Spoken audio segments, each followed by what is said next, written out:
Ladies and gentlemen, please take your seats.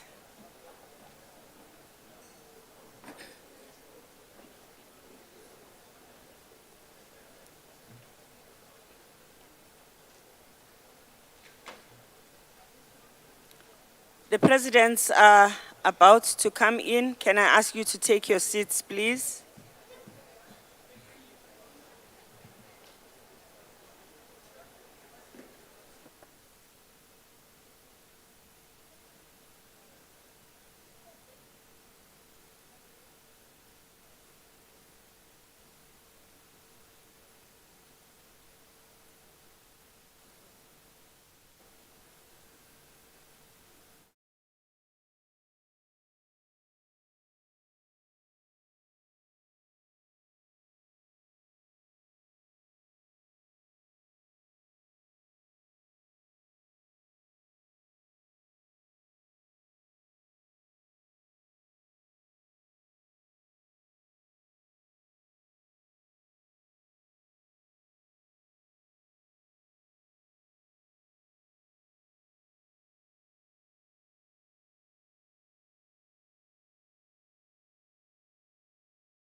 Please be seated.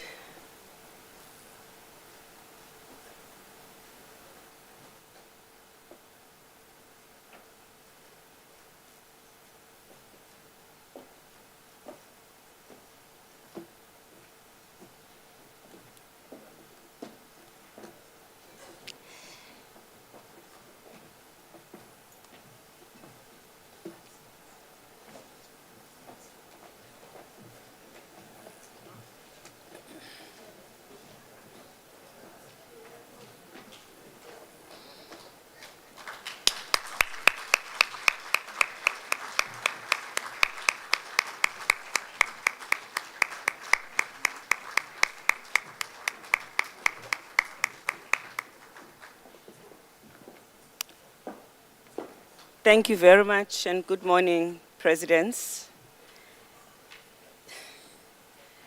Please, the singing of the three anthems, the AU anthem, the South African national anthem, and the Comoros national anthem.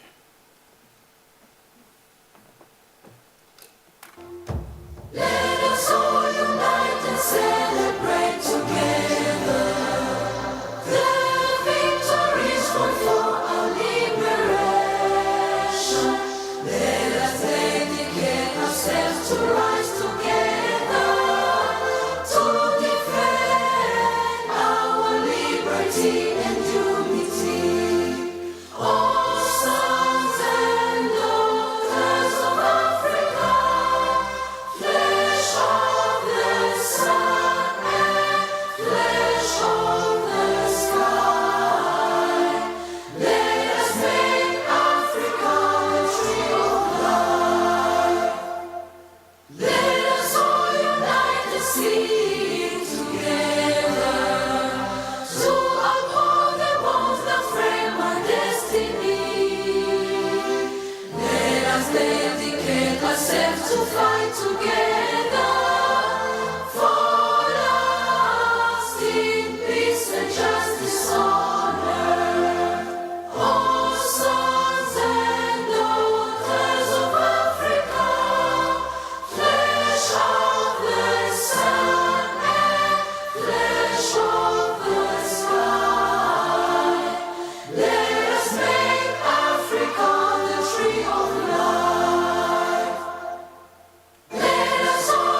Thank you.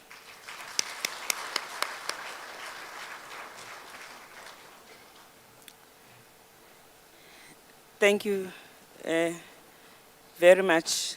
South Africans, it looks like you gave all your voices to the Springboks. You can't sing loud now. President Cyril Ramaphosa of the Republic of South Africa, President Azali Assoumani of the Union of Comoros and the 2023 AU Chairperson, President Sahle Work Zwede of the Federal Democratic Republic of Ethiopia, former President Ellen Johnson Sirleaf, former President of Liberia and the Aulin patron, Minister Nkosazana Dlamini Zuma, Minister of Foreign Affairs, Minister Naledi Pandor, Madam Binta Diop, co-convener of the African Women's Leadership Network and the AU Envoy on Women, Peace and Security. Dear ministers who are here with us, many of you have been with us even yesterday.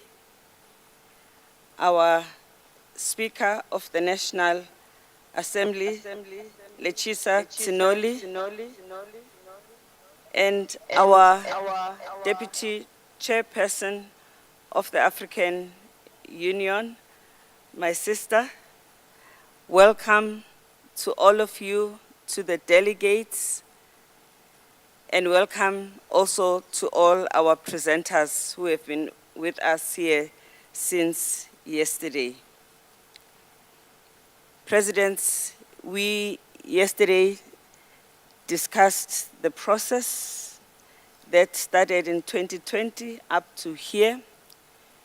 We received reports from different stakeholders who have contributed to the document we now have, which is about to become a zero draft with further contribution by the citizens of our continent. We also had an opportunity to understand further the concept of positive masculinity. We are happy today to have you, and we are looking forward to hearing from our leadership.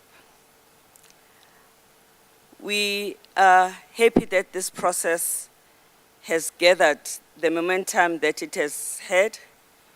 We are excited that it has been sustainable. We would like it, however, to gain more traction, and would like to see more presidents in our midst engaging with the contents of this document and the convention, and helping us to address the vexing issue of violence against women and girls on our continent. So you will hear today from the presenters on the work that has been done and will continue to be done in the year 2024.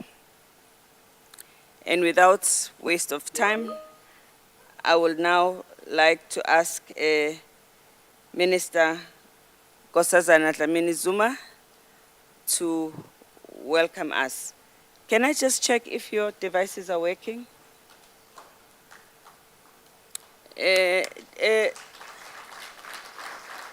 Technicians, please, can you pay attention to the devices?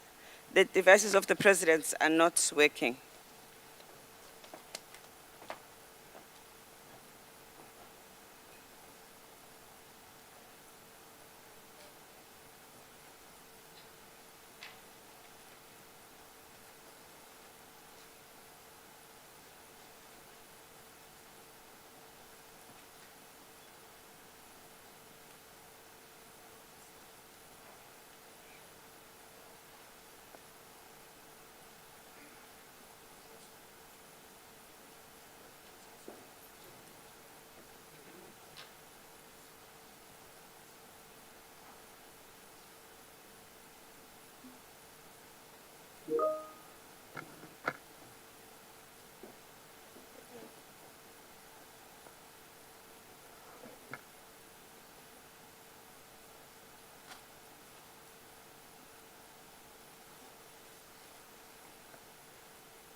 Should I start? Okay. Thank you very much. Chairperson of today, our former Deputy President of South Africa, and also African Women Leaders Network co-convener, Dr. Phumzile Mlambo-Ngcuka, Your Excellency President Cyril Ramaphosa, Republic of South Africa,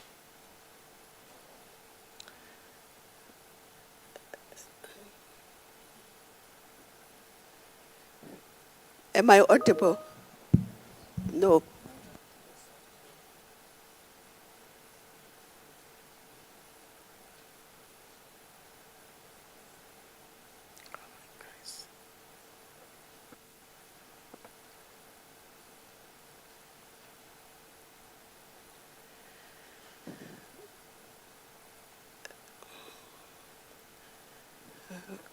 Good morning.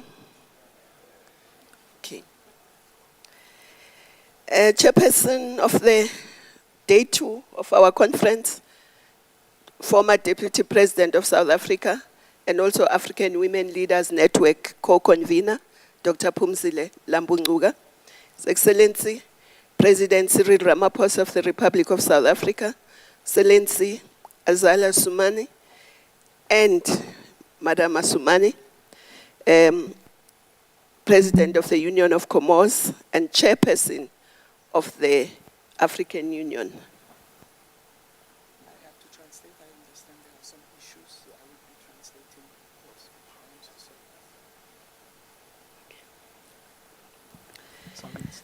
those. President Sakewoka Staude, Federal Republic, Democratic Republic of Ethiopia, former President of Liberia, Her Excellency Ellen Johnson Sirleaf, and also co-convener of the African Women Network.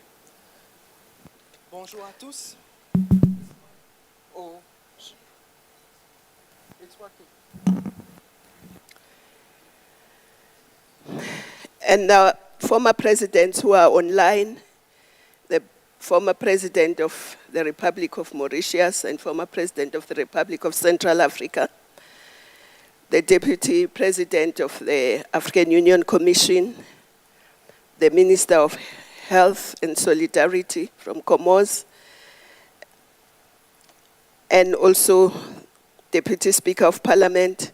If I leave someone out, the chair has already greeted you on our behalf.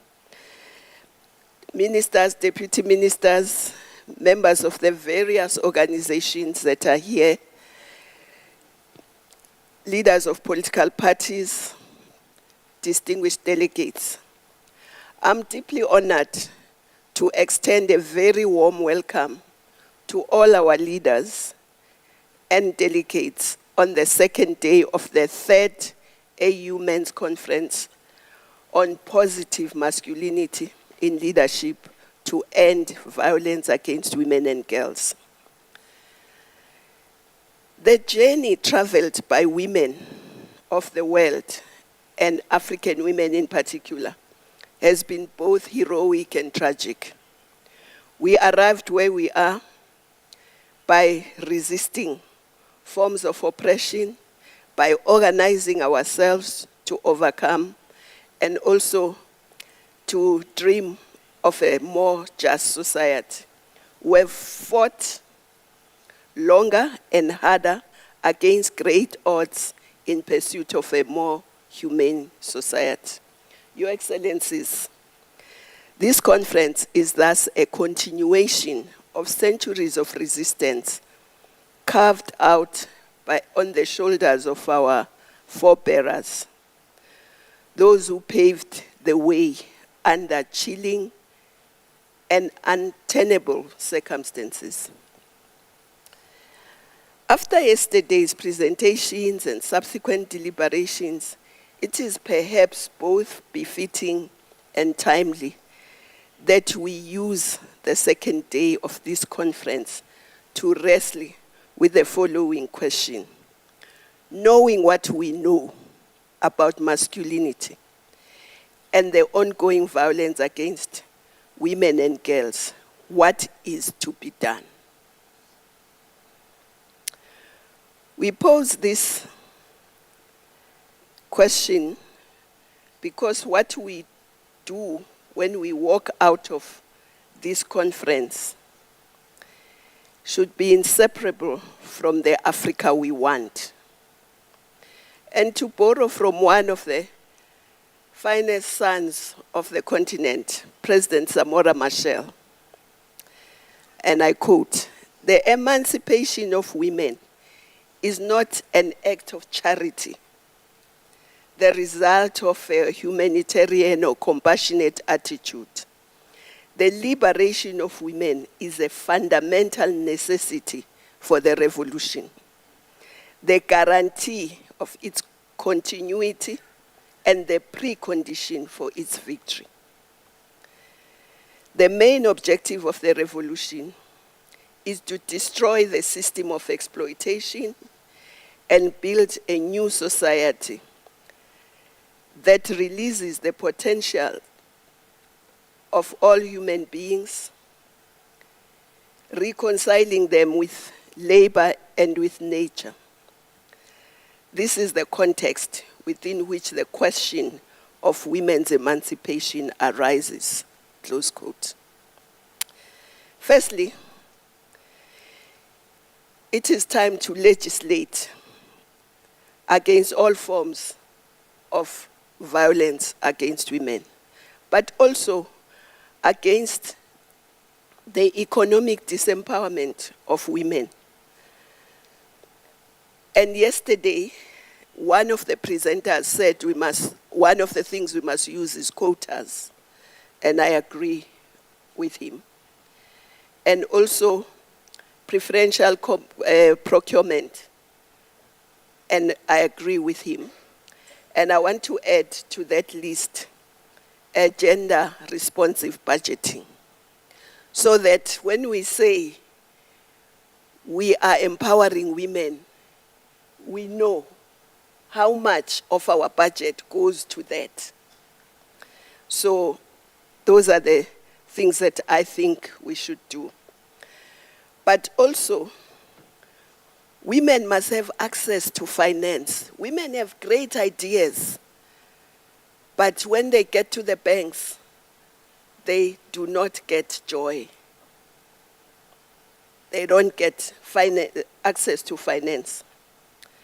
The Grameen Bank is an illustration of what women can do if they have access to finance.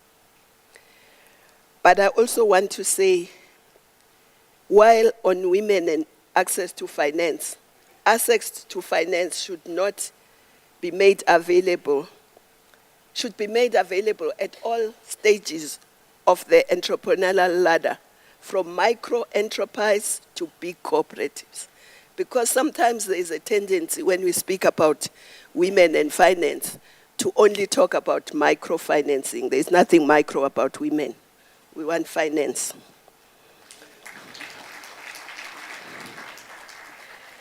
The other thing I think we should do at home, school, across all social institutions, we urgently need to promote social and cultural beliefs that transcend gender stereotypes, to channel girls towards the STEM areas, because we find that sometimes girls get discouraged from doing science, technology, engineering, or maths. But this requires all the voices of influential community members, such as teachers, parents, religious leaders, traditional leaders. They need to reinforce that positive message. And I want to quote from the UN Secretary General on this, and I quote, "More women and girls in science equals better science," close quote.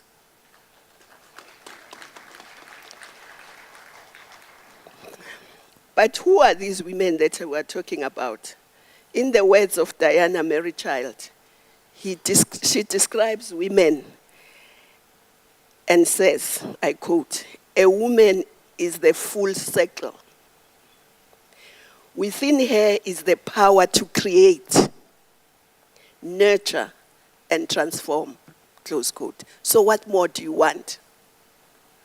If you have people who have the power to create, to nurture, and to transform, all we need is to empower them so that they can do what they can do best. Fourthly, I want to talk about economic empowerment of women. But before I get to economic empowerment of women, yesterday when I quoted from the late President Sankara, he talked about men being the masters of the land. Women must also have access to land. Because land you need for everything. Without land, you can't have a residence, you can't have a school, you can't have a business, besides agriculture. So part of what we should do is to ensure that women have access to land. Lastly, I just want to say to every man on the continent, can you make a commitment wherever you are that you will not be part of violence against women and girls? If every man on our continent were to make that commitment and live by it, and take that commitment to his family and say, in this family, there will be no violence against women and girls, and take it to his community to say, in this community, there will be no violence against women and girls, and take it to their workplace, then there will be no violence against women and girls. So, our leaders, please persuade the men across the length and breadth of our continent to make that commitment. And since I started yesterday with a quote from Sankara, I would like to end with a quote from Sankara. And I quote, "Comrades, the future demands that women be liberated. And the future everywhere brings revolutions. If we lose the fight to liberate women, we would have lost all right to hope for a positive future and a superior transformation of our society. Our revolution will then no longer have any meaning. It is to wage us, men and women, are summoned." Close quote. Nearer home, President Oliver Tambo, after whom this building where we are is named, always insisted, and I quote, "No country can boast of being free until its women are free." So who of us can boast of being free? Nobody on our continent and probably in the world, because women are not free. So let's all work together to free the women so that we can all be able to boast of being free. Thank you. Merci beaucoup. Asante.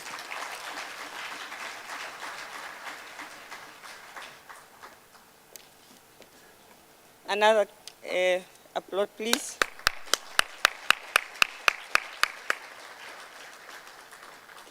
Thank you very much, Minister.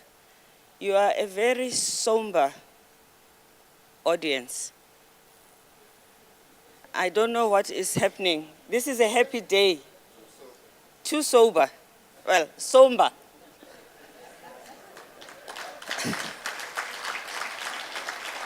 Malibongwe. Malibongwe.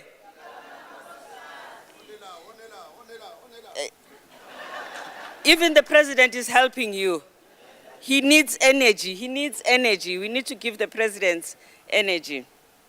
We need to give these presidents energy, because since we started this journey,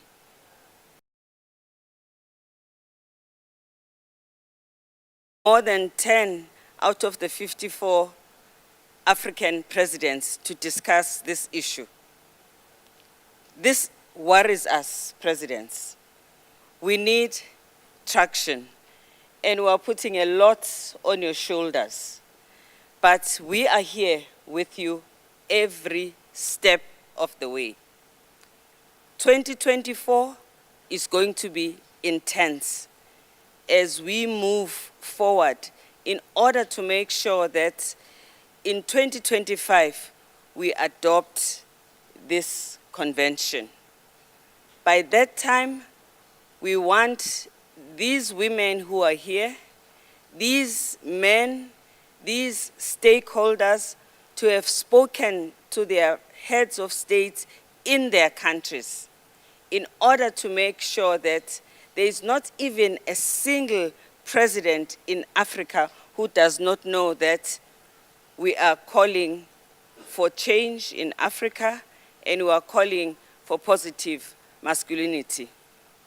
We are delegating upwards, presidents, because we feel that it is not prudent that half of the population faces this problem.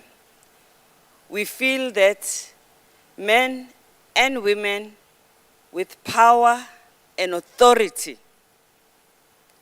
have a responsibility in this fight. Yesterday, I spoke about this as a pandemic. I spoke about the fight that we saw in our presidents during COVID. They fought COVID every step of the way in order to make sure that we were all safe.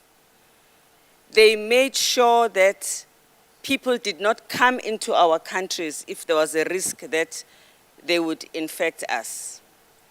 They found money that we did not have in our countries in order to make sure that we were safe.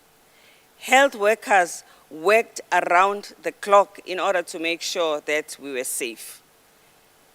That resilience we want to see in the fight to end violence against women and girls and boys, because we are also concerned about the challenges that are faced by boys.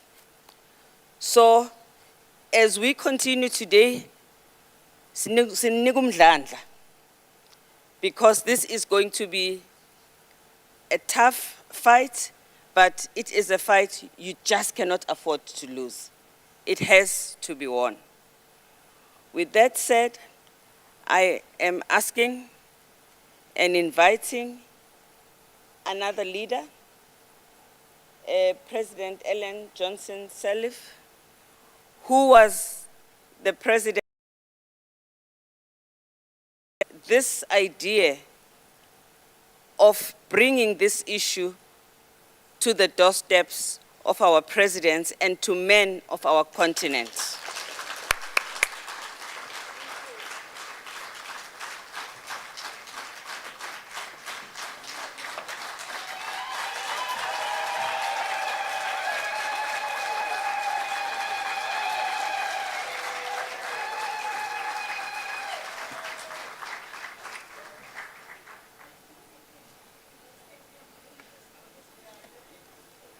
Please sit.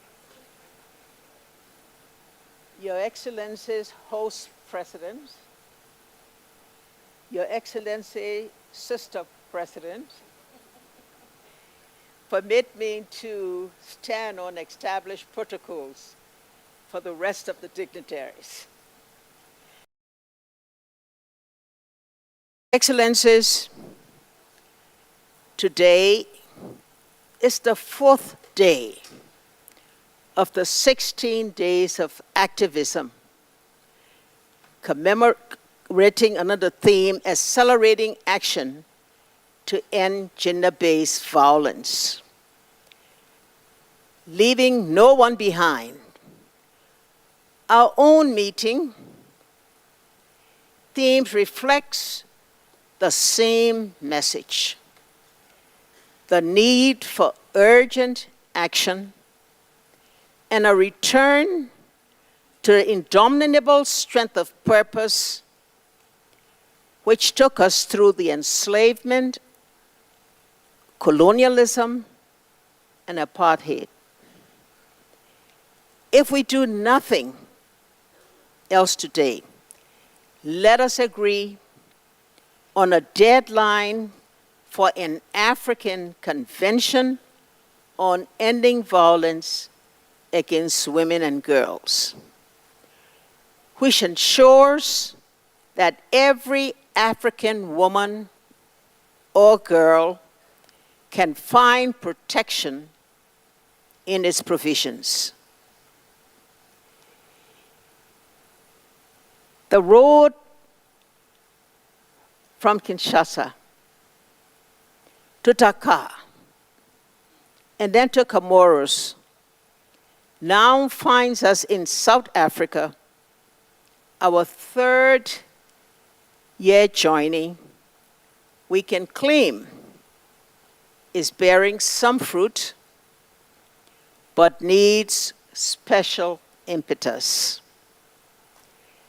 We are living in very difficult times, in a world where the most basic rules of humanity and solidarity appear to have been thrown out of the window, and where inequality and inequity and injustice are increasing. The call for change demands a return to multilateralism which resonates and to which countries aspire. They must respect the tenets, as these are the bonds which hold communities together. This is how we ensure a breakthrough for people and planet. Excellencies, sisters and brothers, this is a time which calls for the transformation of the structures which determine positions, partnership, and prosperity in global power arrangements. Africa cannot be a junior partner and must chart its own way, but it can only do so. Let me repeat that. Africa cannot be a junior partner, but must chart its own way. But it can only do so through a common resolve and solidarity action.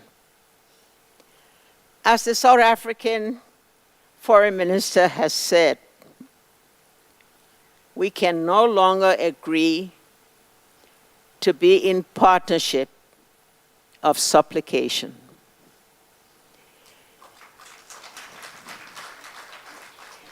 In the same way, African women and girls can no longer be supplicants for an end to the violence and brutality millions experience on a daily basis.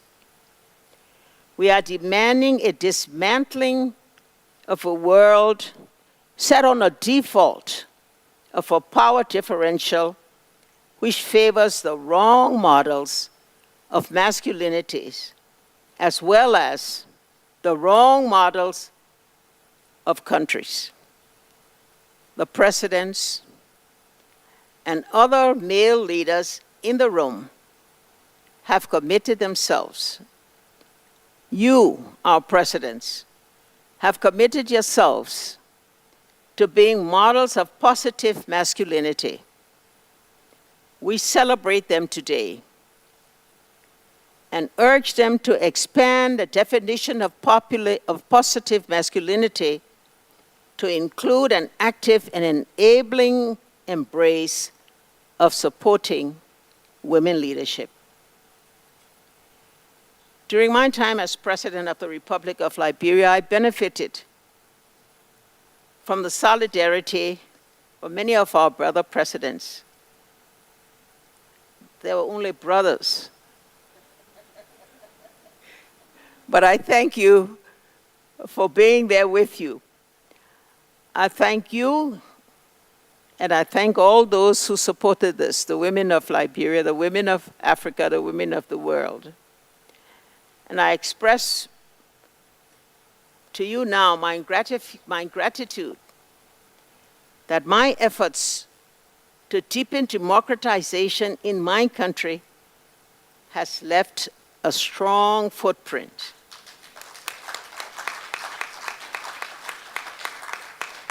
Today, Liberia can boast of a transition based on gracious consensus.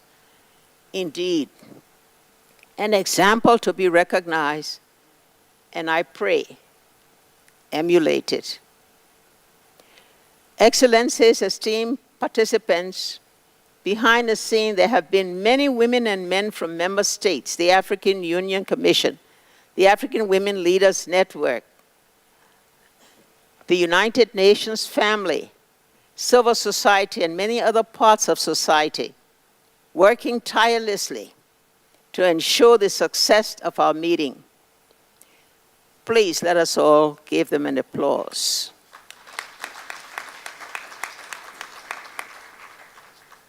I'm now going to end with just a few words that are unscripted. Excellencies, we are tired of challenging. We are tired of asking. Today, we're in a world of uncertainties and complexities, and the time for change has come.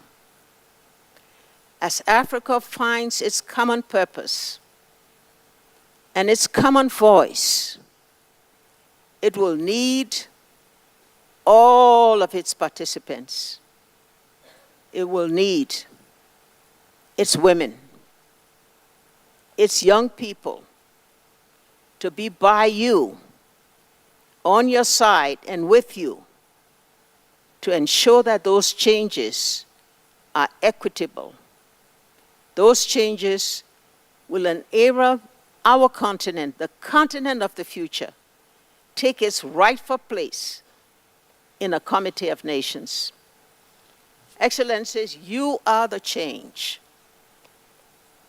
You can make the change. Do it. I thank you.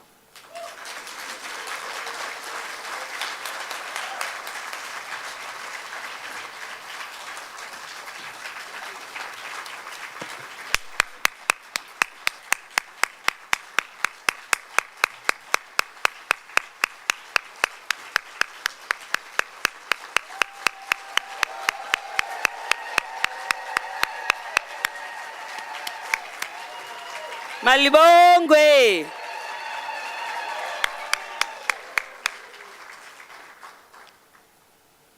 Thank you very much, President Ellen Johnson Sirleaf. I am going to copy you, hosting president and sister president. That really sounds nice.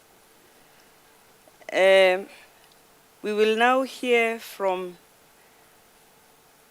Her Excellency Dr. Monique Tsansabakanwa, the Deputy Chairperson of the African Union Commission.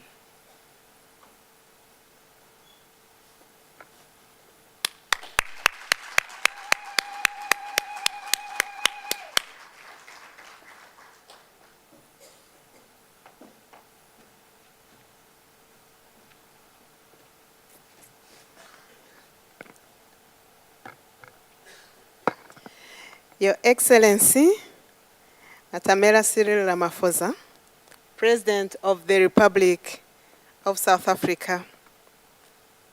Your Excellency Azali Assoumani, President of the Union of Comoros and 2023 African Union Chairperson Your Excellency Sale Work Zewde, President of the Federal Democratic Republic of Ethiopia. Your Excellency Ellen Johnson Sirleaf, former President of the Republic of Liberia and patron of the African Women Leaders Network. Your Excellencies, former presidents following us online.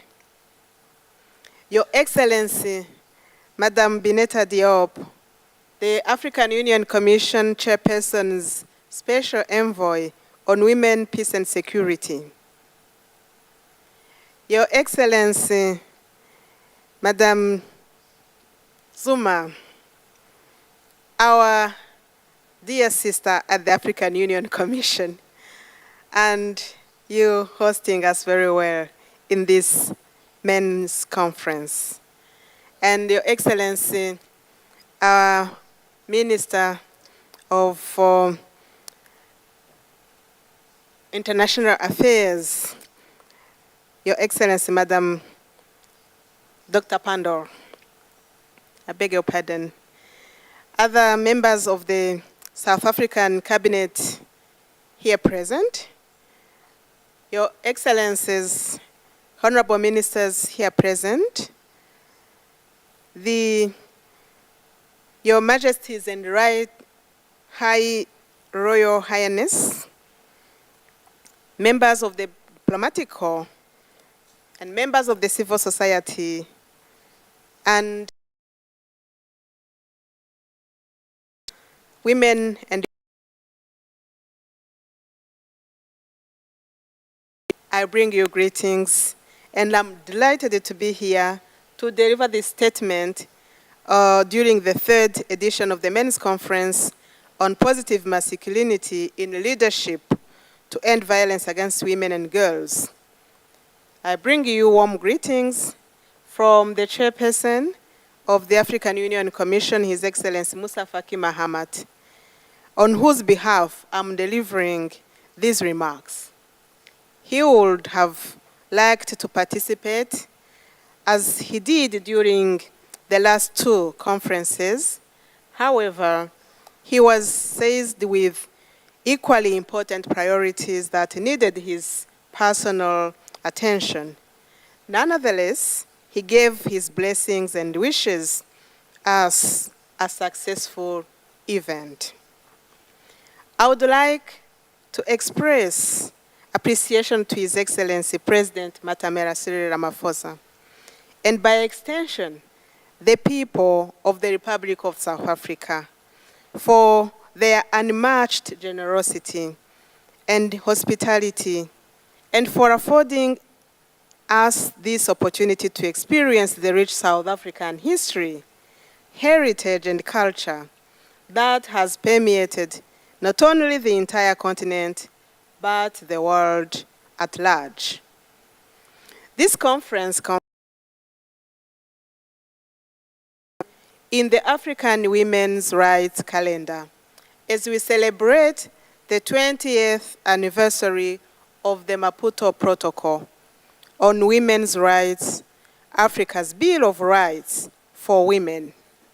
One of the key implementation principles of this legislative framework relates to strategic partnerships, as demonstrated today by the partnership between two African Union member states, South Africa and Comoros, who have joined hands to convene this important meeting.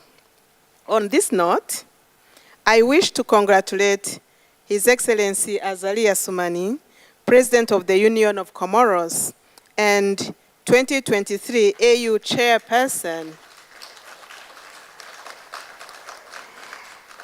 and also congratulate His Excellency President Ramaphosa for their excellent leadership in jointly hosting this third men's conference.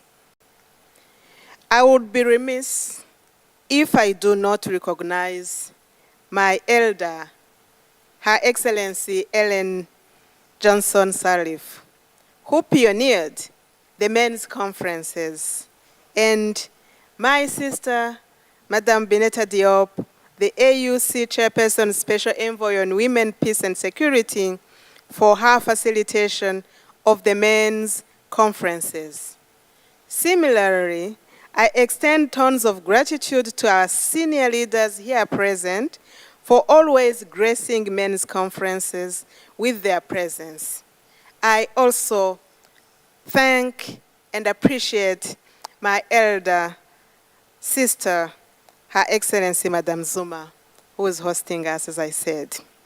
Your Excellencies, please allow me to pay a special tribute to the South African women who marched to the Union buildings than the extension of the seat of the apartheid government to protest against the extension of past laws to women. This march left an enduring mark in the minds and hearts of all women in Africa that when women come together in one accord, change is indeed possible. Inspired by the resilience and relentlessness spirit of the 1966 Women's March, the women of Africa continue to lead battles against gender-based violence. And in that same spirit as that of the 1956 Women's March that contributed to the fall of apartheid, gender-based violence will too fall in Africa. Your Excellencies, it gives me great pleasure to report to this meeting that following your calls for the African Union to adopt a legal mechanism to strengthen efforts to end violence against women in Africa, and drawing from the outcomes of the first two men's conferences, the African Union heads of state and government, during their 36th assembly held from 18 to 19 February earlier this year in Addis Ababa, Ethiopia, they adopted a historic decision to negotiate the African Union Convention on Ending Violence Against Women and Girls. Once adopted, the convention will be the first continental legal instrument for the prevention and elimination of all forms of violence against women and girls, showing African leadership and influencing global standards in efforts to protect women and girls. As the African Union Commission, we expect the full participation of the African Union citizens in shaping these important legal instruments. I am also pleased to report that in furtherance of both the Kinshasa Declaration and Dakar Call to Action, the African Union Campaign on Ending Violence Against Women and Girls, as well as the Maputo Protocol Scorecard and Index, were duly launched during the high-level conference to mark the 20th anniversary of the Maputo Protocol. In addition, the Circle of Heads of State Champions on Positive Masculinity is fully established. AU member states have, on their part, developed a rich array of legal policy and institutional mechanisms to combat violence against women and girls as they work to finalize the common African position on positive masculinity continues. We successfully convened the second International Conference on Ending Female Genital Mutilation, where fresh commitments were secured and new strategies were adopted to end female genital mutilation in Africa.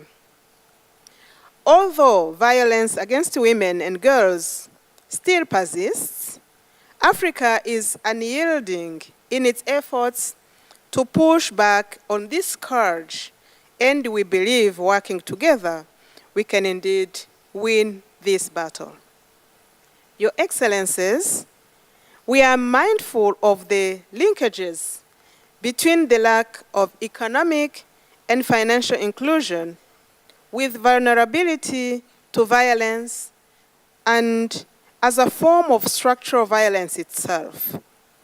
It is for this reason that I launched the African Union Women and Youth Financial and Economic Inclusion Initiative, which among others will unlock financing for African women and youth entrepreneurs and mobilize key stakeholders to provide financial products and services for African women and youth. We believe that addressing the underlying structural drivers of violence against women and girls will yield better and long-term results for the women of Africa.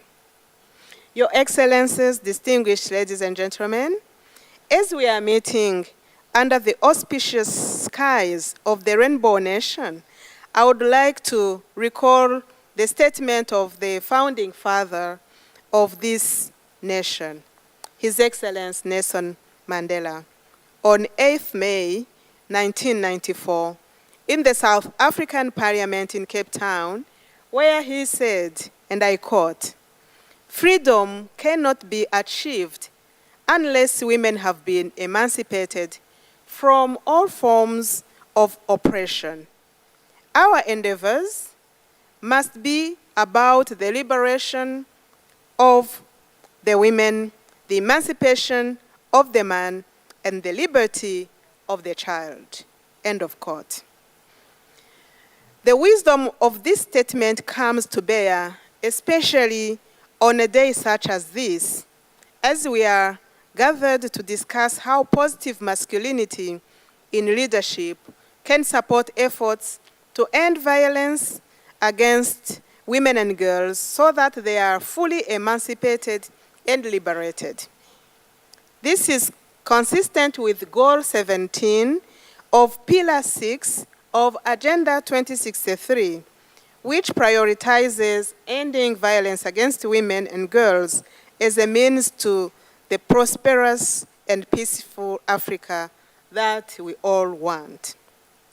Your Excellencies, as I close, I would like to recall the words of another son of Africa, Thomas Sankara, the late president of Burkina Faso, on International Women's Day, 8th March 1987, when he said, and I quote, "Inequality can be done away with only by establishing a new society where men and women will enjoy equal rights, resulting from an upheaval in the means of production and in all social relations. Thus, the status of women will improve only with the elimination of the system that exploits them." End of quote. These words are as relevant today as they were back in 1987.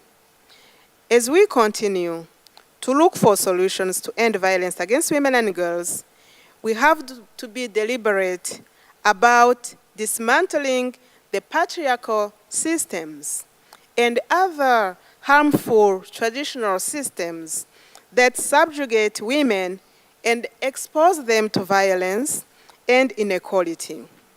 This cycle has to stop, and it is all in our hands.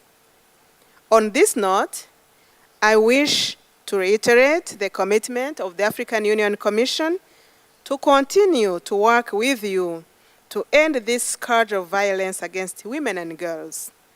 Please count on us to jointly implement the outcomes of this third men's conference and to facilitate all processes towards the negotiations and adoption of the African Union Convention on Ending Violence Against Women and Girls. And I thank you.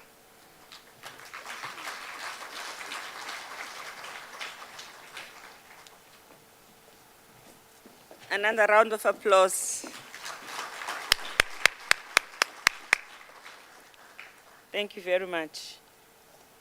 I jumped our sister Ahuna Eziakonwa, the Assistant Administrator and Regional Director for Africa.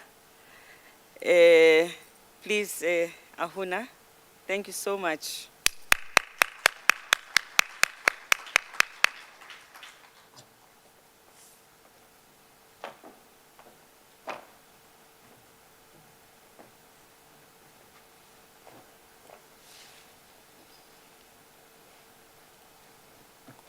Our dearest program director, allow me to copy Ma Ellen in the protocol and say, Your Excellency, Host President, Your Excellency, Sister President, Your Excellency, I will add, Brother President, and Your Excellency, Mother President.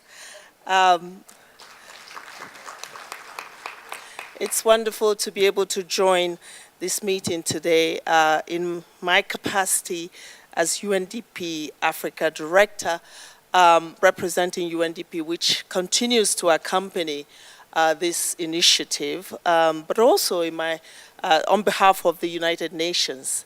And my role here today is actually to deliver the statement of our Deputy Secretary General, Madam Amina Mohammed, who wasn't able to come but sends her warm greetings.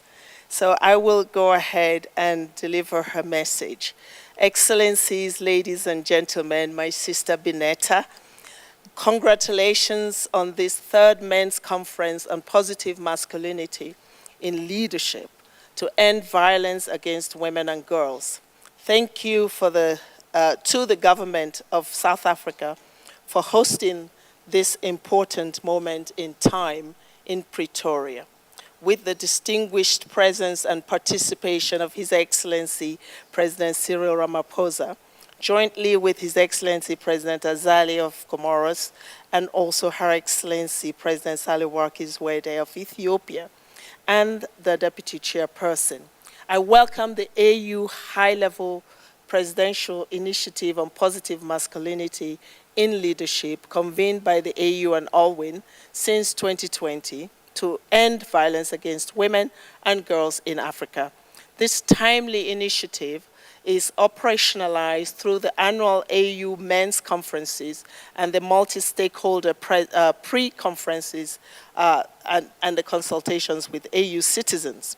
The third Men's Conference is a follow-up to the first and the second inaugural editions that took place respectively in Kinshasa in 2021 and Dakar in 2022, and resulted in important declarations and calls to action to stop violence against women and girls in Africa.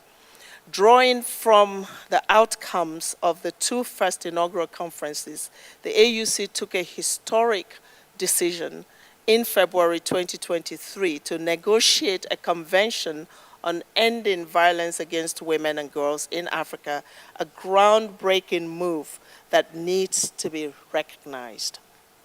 I am looking forward to an AU convention to end violence against women and girls that is a powerful instrument reflecting our collective hope for African women and girls to live free from violence and to have the means to meet their full potential. I commend AU initiatives on positive masculinity and its recognition of the need to challenge stereotypes and also power structures. I also commend member states' commitment to accelerate the realization of the rights of women and girls. This agenda could not be more timely, as we know now, more than ever, that when women are left out of the room, and when women are not at the table building peace, we see more conflict, we see more violence, and we see less sustainable development. It is as simple as that. We need male leaders who are prepared to take a stand and to empower the meaningful participation of women, promoting positive masculinity and a more intentional approach to engage men and boys for gender equality is a key strategy to prevent violence against women and girls. And I want to commend the heads of state who have committed to this initiative and have been steadfast in their commitment towards ending violence against women. What is needed now is continued accountability. It has been 20 years since the AU adopted the Maputo Protocol, and despite some key gains that we have seen, we still face many challenges that infringe upon the rights of women and girls. At this conference, we have an opportunity to make a bold and significant recommendation that can move the needle. The conclusions of these various stakeholders' consultations and the outcome document of the AU Third Men's Conference, ladies and gentlemen, are critical milestones that we could use to realize this ambition. I thank you.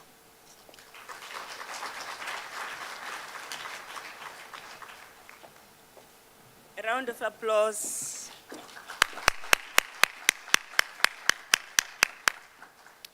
Thank you very much, dear Huna. And we will now see a virtual presentation from our sister, Senai Fiseha, who couldn't join us. And her presentation will give us an overview of violence against women and girls in Africa, the realities, the challenges, and the positive evidence. And this is to help us understand both the possibilities to make a difference, but also the challenges that we face. Over to the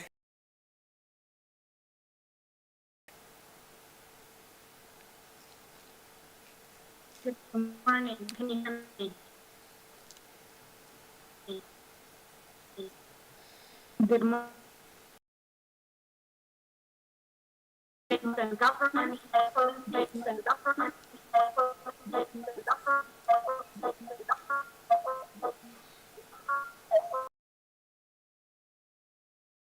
Senai, can you hear us? We may be having this, so let me just check with the technical for a second.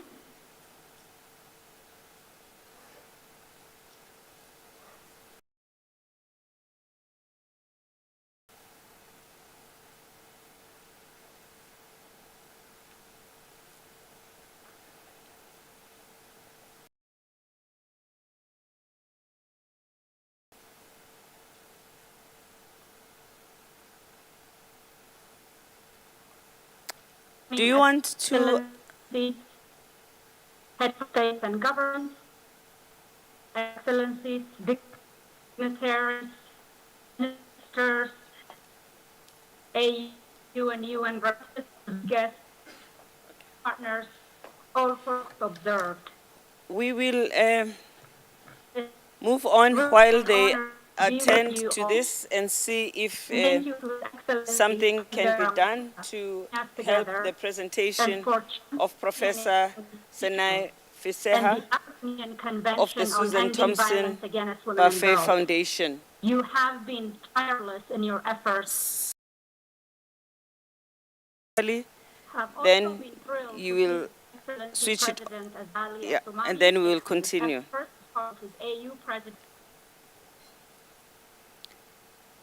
We will now presentations. President, you will now hear from the different stakeholders who have been working on this issue. To make a presentation also on what we discussed yesterday.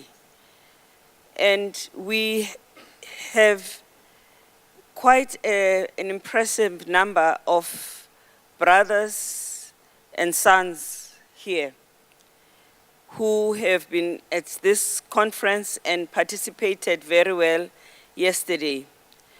I don't think that the presidents can actually see all of you very well. So can I ask the brothers, Amadota, to stand up so that the presidents can see you?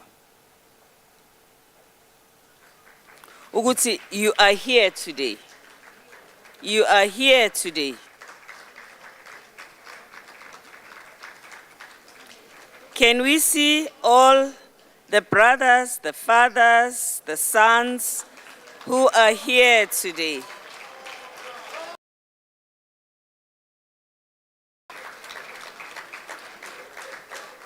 These are the men who are committed to this cause. And we told them yesterday, we will hold them accountable and we will not praise them for doing this work because it is their duty. And we will not praise fishes for swimming.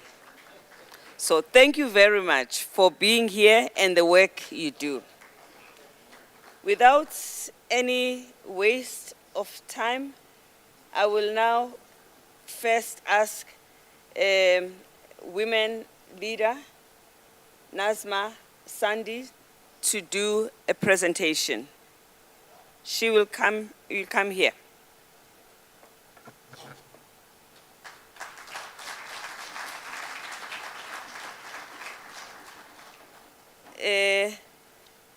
Nazma is from the African Women Leaders Network.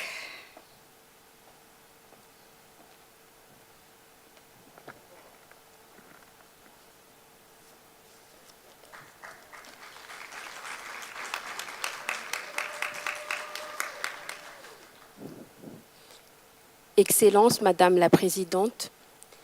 Excellence, Mesdames... Excellent, Mr. the President. Ladies and gentlemen, all protocols observed. Good morning. Tialato, Africa, you are dream that Africa lives in peace and joy, because men and women work together for a positive Africa. L'Union des Comores a accueilli la... The Union of Comoros has hosted the third consultative meeting on positive masculinity, the 30th and 31st October. The theme being boost the commitment with regard to the autonomization of women. Work were conducted by women leaders. At the end of it, many recommendations were made. These affirmed firmly the imperative to involve men and boys to collaborate in partnership with women to contribute to inherent issues, to eradicate all forms of discrimination and violence toward women and girls in Africa.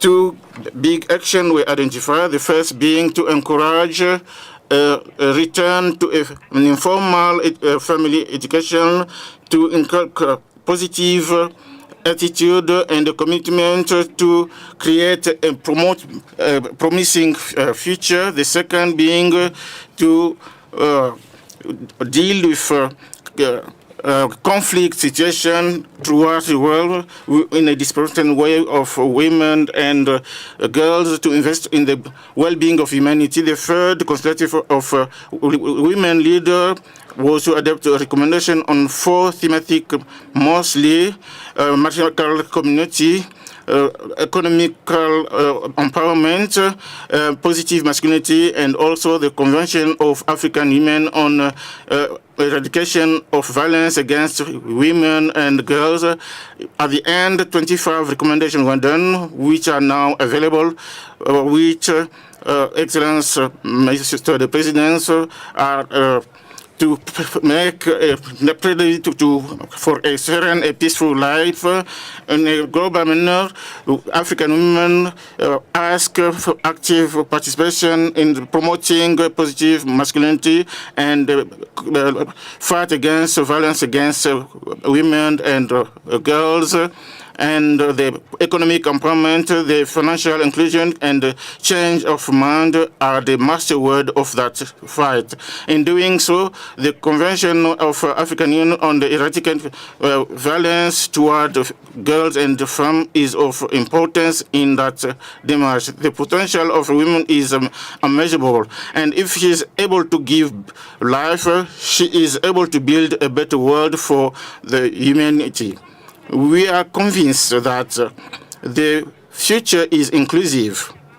And thank you very much.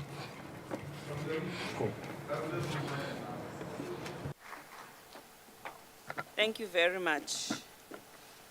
I will now call our youth representative, Mr. Mohammed Sharif Yakuba, who will be followed by the private sector representative, Thabo Limema.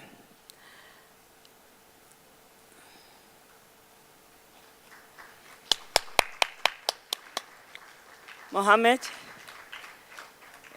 President, we have African Women's Leadership Network in the 3 countries that she was representing here, and it is now launched in 35 countries, and we are still counting. And it was created for times like this, so that when we launch and we take on the convention, all our countries will have women on the ground who will stand up for it. Over to you, my brother, my son, I think.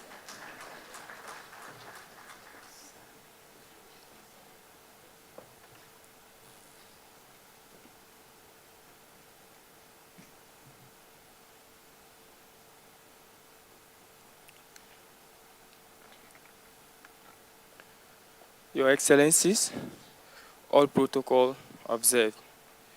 I am honored to present to you the Youth Declaration on Positive Masculinity, a result of the Youth Consultation on Positive Masculinity in Leadership, aimed at addressing the pervasive issue of violence against women and girls in Africa.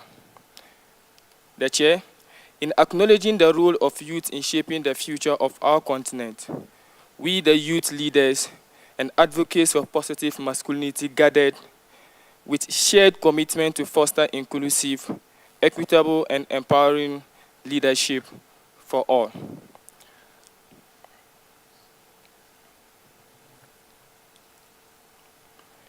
Today, on behalf of all participants,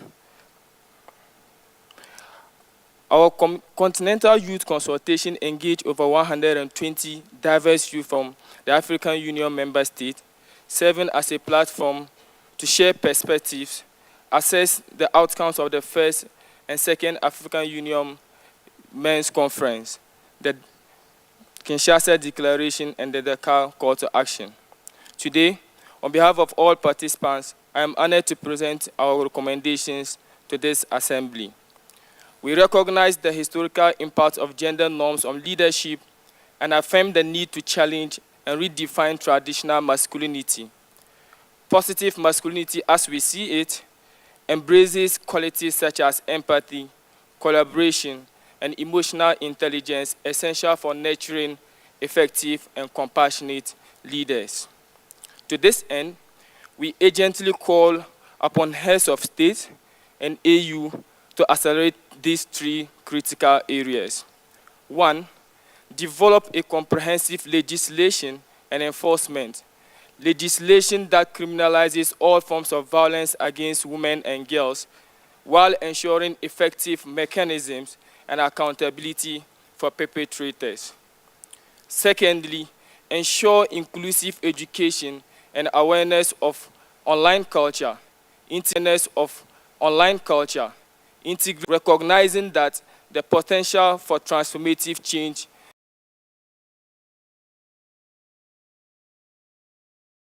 This youth declaration on positive masculinity is a culture of respect, equality, of a new era. Violence against women and girls. But as a journey towards, we earnestly call upon the leaders to invest in voices and actively,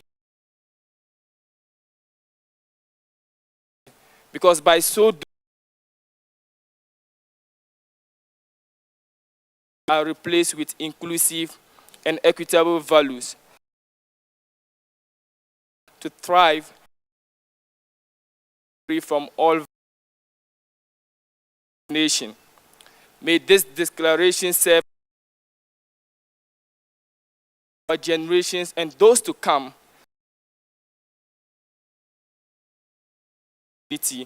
a century, especially women and girls, are upheld. A heartfelt gratitude to the leaders of voting and putting our community in leadership. These valuable insights from the youth, normative progress that can be in our diverse perspective. I thank you all.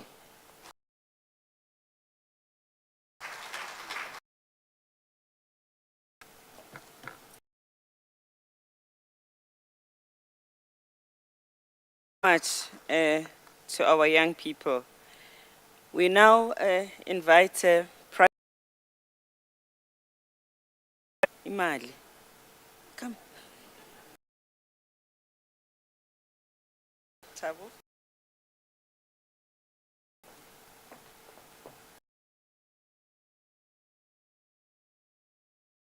Your Excellencies, honorable ministers, respectable guests, please allow me to stand on existing. Ancestors would be correct a slight so to an ally. So I think my Lesotho people know, and other Basothos in the room. A hybrid regional with leaders from business and labor across the African region of harnessing the private sector towards a. The presidency organized a hybrid consultation from the Republic Africa Initiative, AUDA National Labor Organization,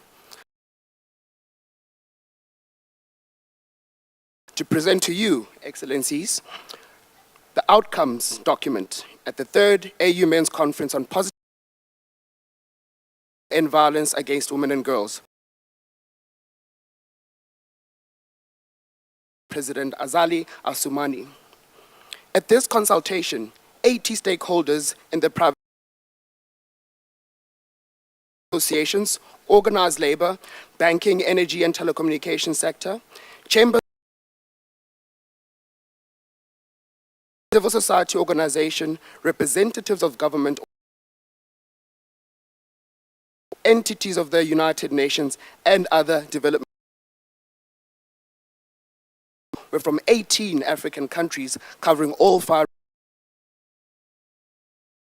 Sector consultation was to reflect on 2 things. 1, the role of business and labor in mitigating the social against women in the workplace, and ending violence against women and girls. The consultation also evaluated the progress made before male bridge existing masculinity, but in an African context. Your Excellencies, reflections by business and girls, as well as some of the commitments by business and labor to end violence against women and girls. And in the interest of time, ladies and gentlemen, I'll go straight to the recommendations. We commit champions to demonstrate leadership violence against women and girls. We further commend the decision of the African Union heads of states to develop and adopt a convention to end violence against women and girls. We call on the African Union for inclusion in the convention to end violence against women and girls. Number one, adopt an integrated that promotes gender equality, cultural transformation, while ensuring an enabling legal environment to end violence, emphasizing the need to enhance collaboration across sectors, as well as with full participation of the youth. And underpin the importance of male leadership to end violence against women and girls. Reflect on the significance of political commitment to positive masculinity, as exemplified by the initiative dedication to this cause. Clearly define terms such as positive masculinity to enhance understanding, communication. Thirdly, we urge member states to incorporate into the convention existing regional violence against women with its socio-economic impacts, as well as global treaties like the ILO C-190, which guarantees women's safety in the world of work. Furthermore, adopt an accountability commitment. And lastly, consider the economic drivers of violence against women and girls, and further stipulate clear interventions to reduce women's economic vulnerability to the informal sector, recognizing and valuing women's reproductive labor, supply chain opportunities for women-owned businesses, and skills training. As leaders in the business sector across the region, we commit to joining hands with the heads of state to ensure that our enabling for all women, including women, for all people, including women, all women, and to allow women to reach their full potential. Ladies and gentlemen,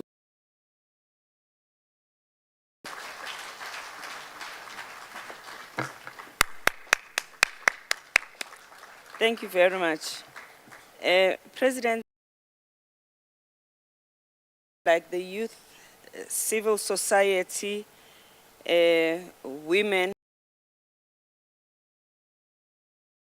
which were attended by people from all over the continent. It is those decisions they are making here today, as you themselves about the things they will do, but of course they are also supporting who are online. Many of them also participated in these consultations. And we will now hear from the religious and traditional leaders who will be represented by Chief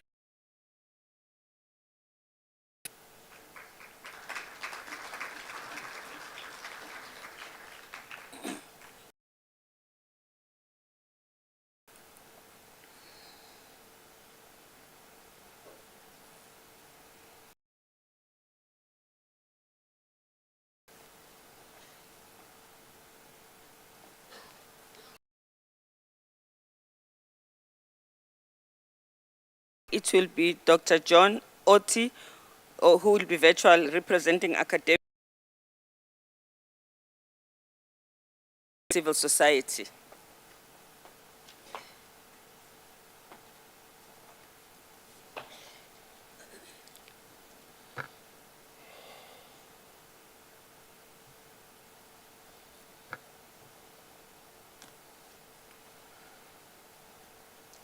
Thank you so much.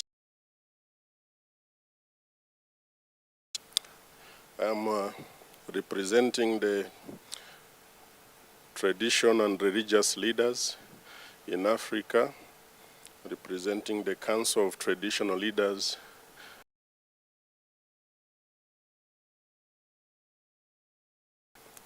And I am the convener for the SADC region, so I'm equally part of the host, Your Excellencies.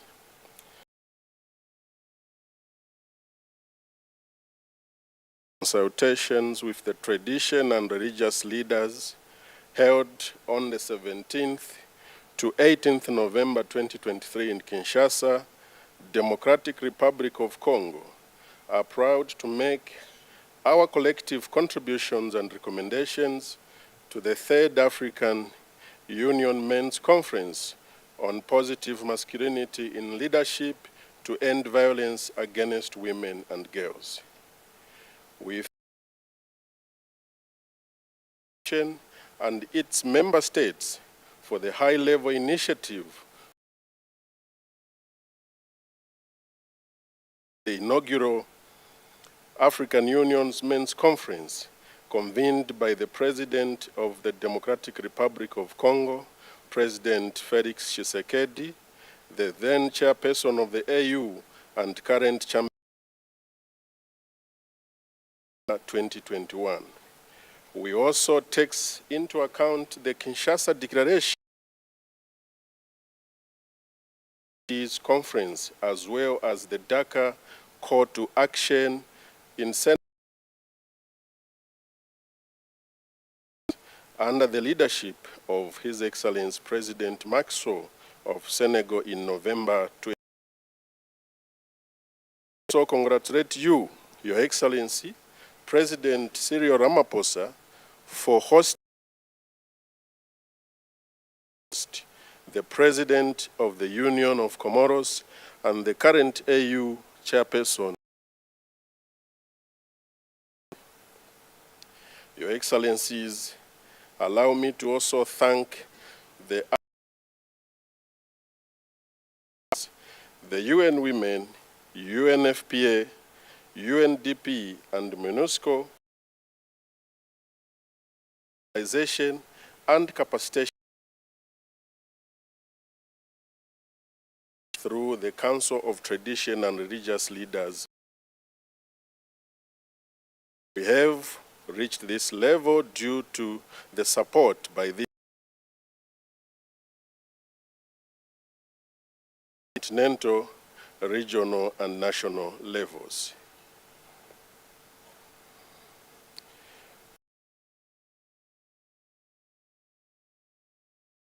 And religious leaders to spearhead the positive cultural transformation agenda from the AU level to the local government level in all member states.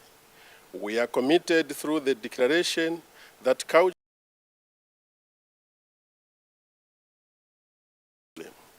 We are also committed to promote positive masculinity in Africa by bringing the African man back to the original respect of an African woman as a mother to humankind through cultural transformation.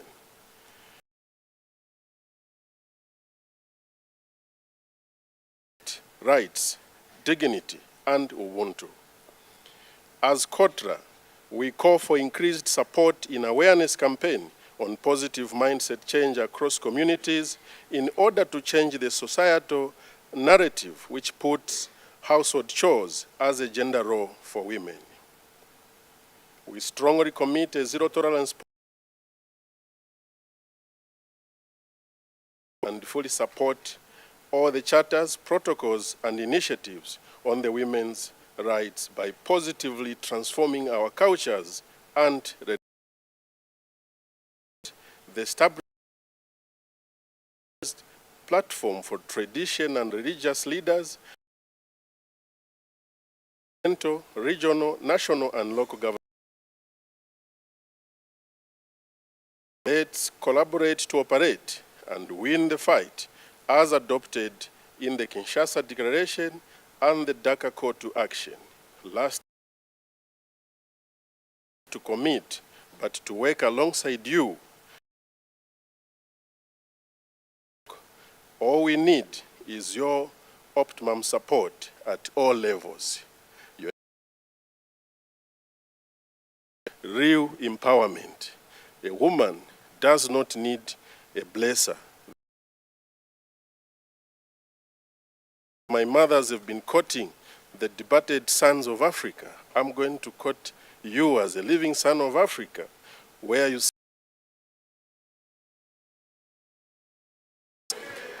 thank you. Phansi ngamablesser phansi. Thank you very much. For those who don't know, ama-blessers abo sugar daddy. We thank Kotla. Kotla has developed of traditional leaders from across the continent to work with them. We started to work with them when we've worked on ending the horrible, harmful practice of forcing children to they have worked against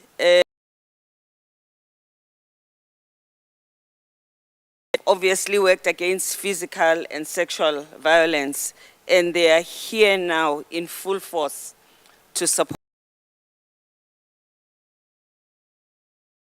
enthusiasm there is for this process from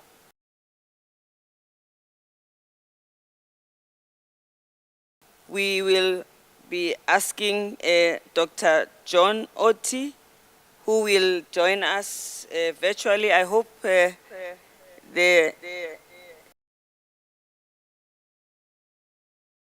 presents the academia or clever.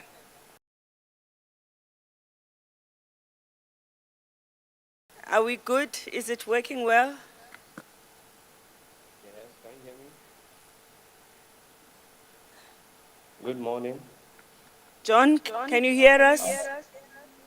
Yes. Okay, please go ahead. Should I go ahead?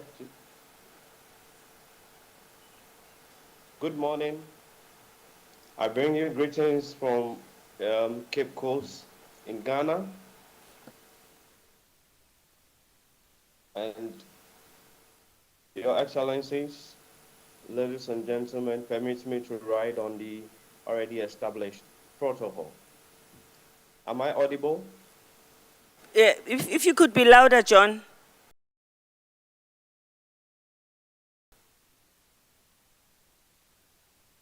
Some volume. Can you hear me?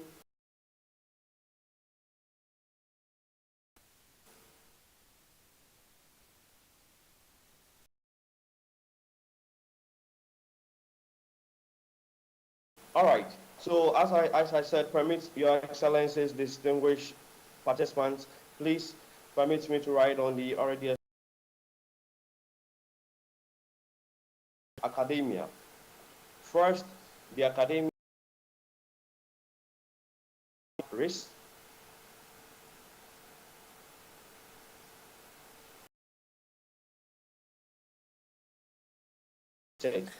On beneficial trade, or should try to carry out in-depth Can you research hear? and also pay attention to contextual nuances and also differences to help us unpack issues of positive traits when it comes to the male identity on the continent. Secondly, the academia is calling for in each country. And here again, our recommendation is needs or challenges, but rather they should also focus on identifying local opportunities that can be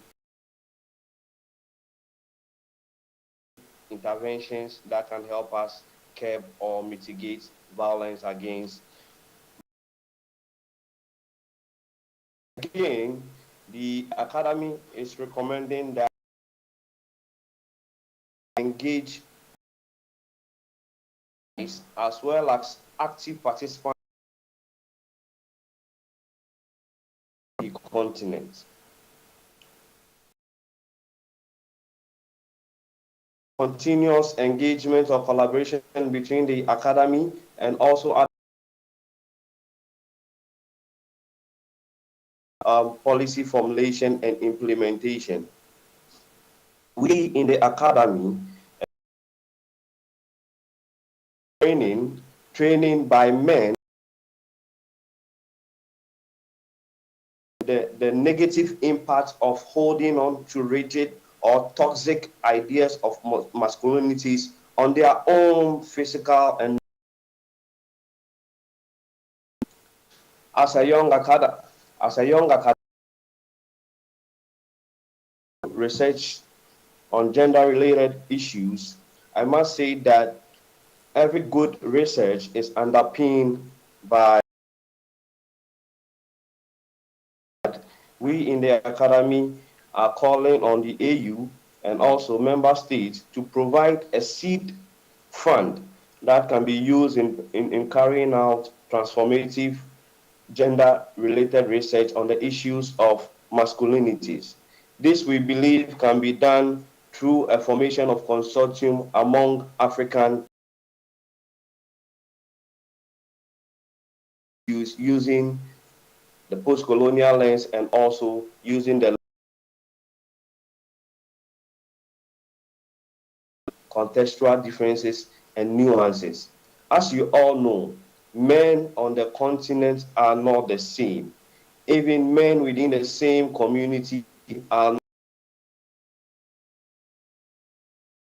of identity that makes men different. So without this lens, any declaration, any legal framework that fails to recognize these nuances or contextual differences.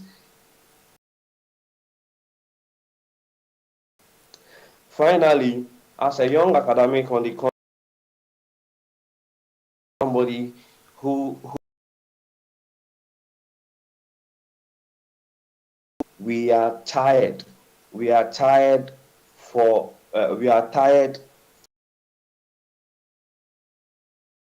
funding opportunities from the global West. In this regard, we call on our heads of states and also the AU and other related in terms of to provide funding for research for academics on the continent. And finally, we are calling for the establishment of a in the long term. This can be done by citing one of the gender centers, one of our prestigious this center of excellence, which will this center can then serve as a hub for policymakers and other key form the type of interventions.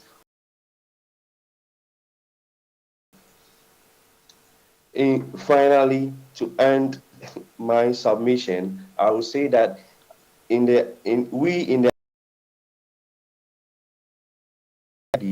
to support in unpacking the communities and also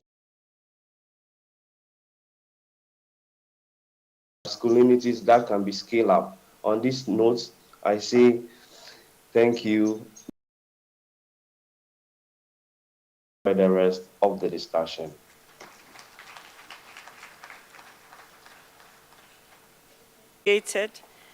That we now have men who research on gender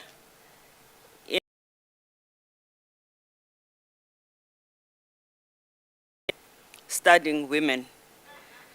And it has been a real that this is not something that is just confined to women. So thank you, John. Jobs to represent civil society.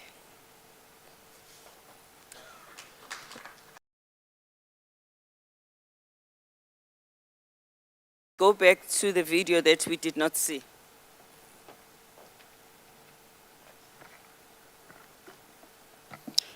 Your Excellencies, distinguished guests, ladies and gentlemen, all protocols duly observed. From the civil society organizations pre-consultation meeting that took place 3, convened by the Gender Collaboration and Partnership with Partners. A total of 300 individuals across African countries, and in particular from 220 civil society consultation. All of them had opportunities the consultation through presentations, group discussions, answers. So the 4 key objectives that guided the discussion and progress on the implementation of the outcomes of the first and second men's conference. Really sensitive understanding of positive objective was to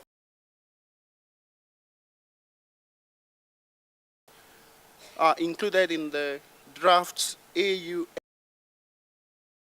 convention. And then lastly, and engagement of CSOs in the initiation, in the formulation and implementation,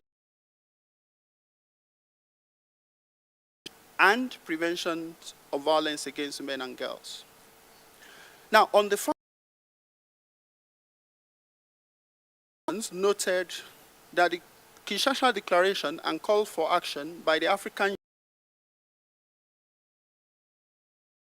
their commitment to take. They also noted Women and Girls Convention is a part of a broader regional effort to address. However, they noted that while the conferences resulted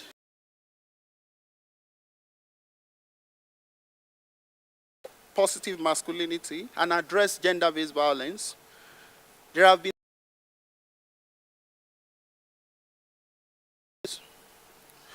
and they trace the challenges that impact the limited implementation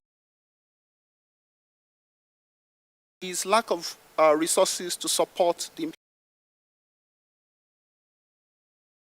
as well as a lack of political will to implement gender-related policies. Implementation of these commitments and ensure that transformative changes due to these commitments are well documented.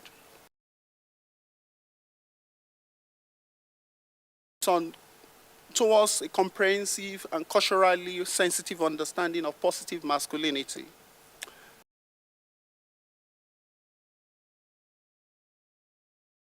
That it is important to consider the good traditional African values related to masculinity, but also to reject the negative African masculinity. To value the experiences of men and boys. To consider how we can violence.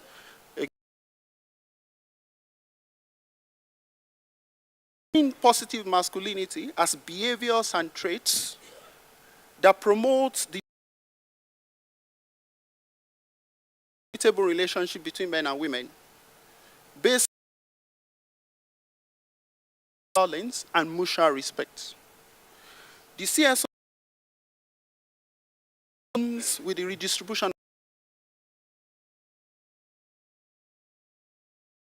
address systemic inequality, which is essential for removing barriers that perpetuate violence. Is that that continuous violence demand shared leadership with men who are often privileged in patriarchy, rationalized and justified. On the third objective, what CSOs would like to see in the ending violence definition of violence against women and girls, but not only in definition, we would also like all forms of violence against women and girls, including at home, online, public spaces, workplaces, and conflict and humanitarian settings addressed in the convention. CSO strongly canvassed for a strong focus on prevention.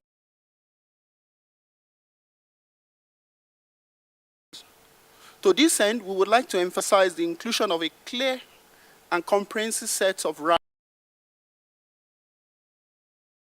as well as accountability mechanism for perpetrators. Ensure that existing protocols, conventions, and policies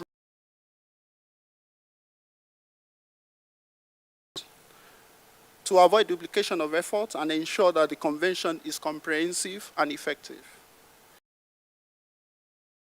The organizations. We recognize, in recognition of the significant against women and girls in Africa, community of civil society organizations in the consultation of the ending violence highlight the shrinking civil space on the continent and the need for more protection for workers of civil society organizations against harassment and intimidation. And last, organization to carry out their work effectively.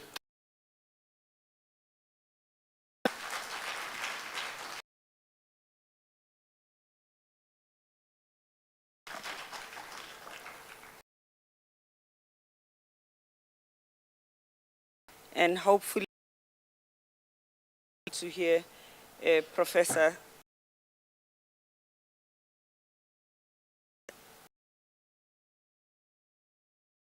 Good morning.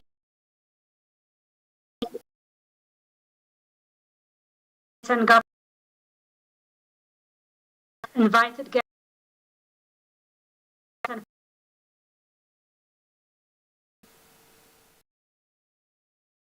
and thank you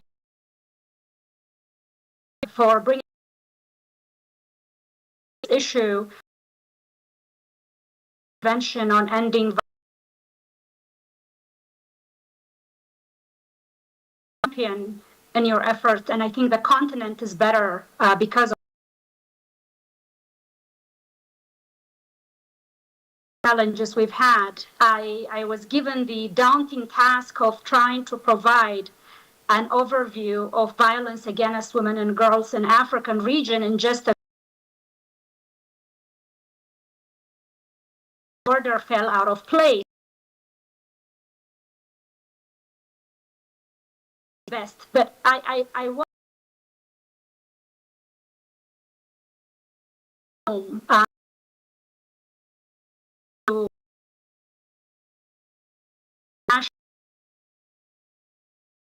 or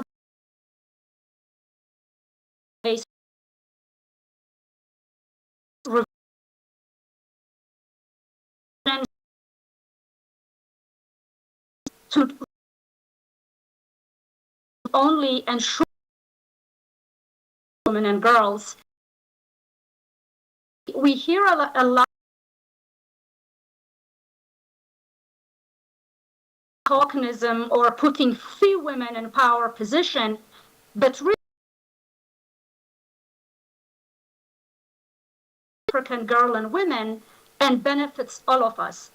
And we at the Buffett Foundation are honored to partner with all of you to support this crucial work. Meeting and in the first and second African Union Men's Conference regarding the statistics, but some are the most widespread human rights violation. More than 1 in 3 in their lifetime. And in some African countries, nearly half intimate partner violence. It doesn't account for less visible types of violence like discrimination, harassment, and bullying, which is and those of you in leadership position, the women in leadership position, and I've talked to many of you, and beyond the human rights and dignity of action, there are significant implications.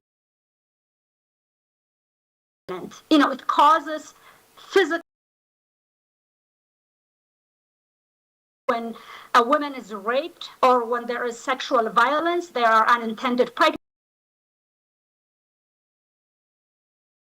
transmitted infection, including HIV.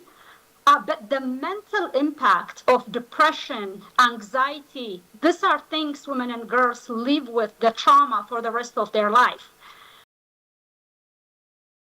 Harassment are less likely to work and contribute to society. In fact, the World Bank even estimates that violence in some countries, which sadly is more than what many countries are spending in health and education in sub-Saharan Africa. Violence against women and girls has a common root cause. It's really driven from made some important progress on this that, more than ever achieved a gender parity even in their parliament. Decline in maternal mortality, particularly during the MDG era. We only need to look at a little more closely at maternal mortality to see this. The World Health Organization just released 3, and 28 out of 30 countries was the worst maternal mortality rate in sub-Saharan Africa, who shouldn't even be pregnant, but often is pregnancy-related causes. So it's Sir Mohammed Fatala of Egypt, a former head of the International Federation. So clearly, he said women are not dying because of diseases we cannot treat. They are dying because societies have yet to make the decision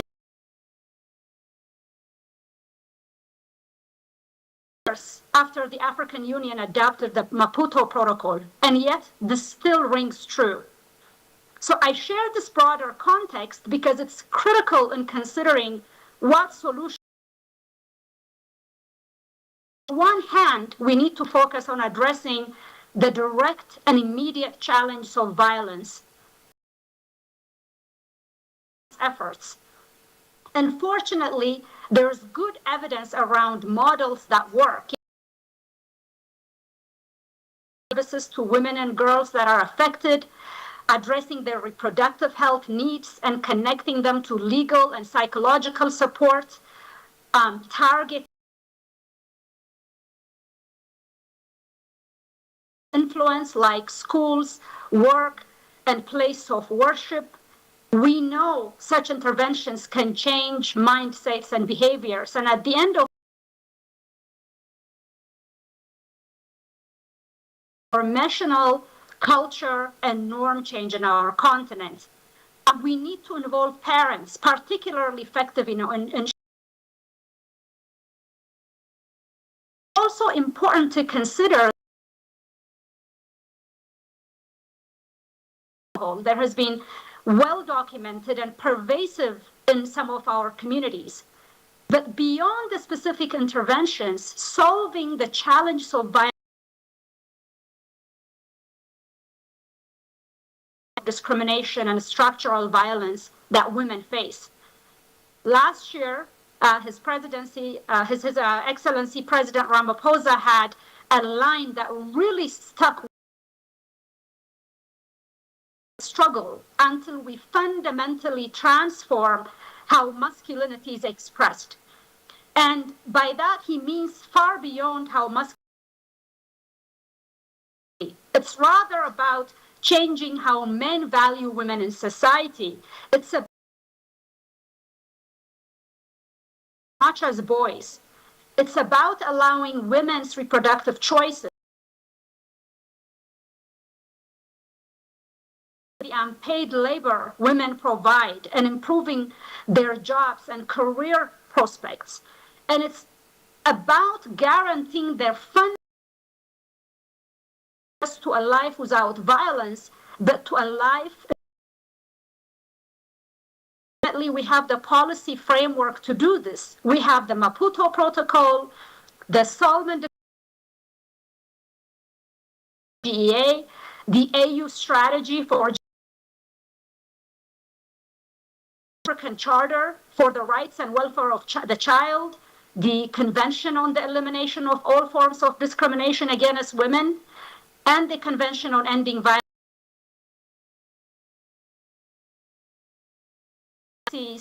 Are the minimum of what we need to do. Most importantly, we need to put these policies in action. And that change starts with all of us in the room. It starts by examining your own assumptions about women and girls, looking at who is in the and are not only hired, but also respected, paid, and valued. It starts by women and girls head on, translating AU policies and documents into laws and policies domestically, putting in place the intervention we know works. And it starts by implementing increasing women and girls' access to schooling, providing funding for critical services, and is not an inevitability in our society. Change actually is possible with dedicated and focused in what we do. So let's collectively make the decision that women's lives are worth saving and need to end, and we actually collectively can do that. So thank you again for the opportunity. Personally, and representing my organization, really look forward to working alongside each and every one of you to put the Convention on Ending Violence. Back to you, moderator.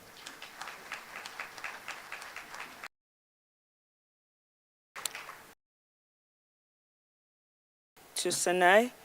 If I could just add, Presidents, we would like that at the AU Summit next year, you convene a side event to explain all of these issues that we have shared today, in order to make sure that all the presidents have an opportunity and the people who are pushing this convention. We know that you will do it. We trust you. It is not going. So,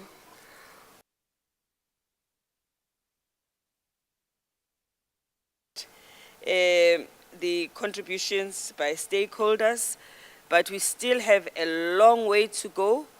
We will be continuing in our countries so that by mid-2024, we would have given lectures of the AU and from our countries so that they are able to enrich the zero draft and to structure it into a convention. We want to make sure that this is something as well as implement. I must also highlight that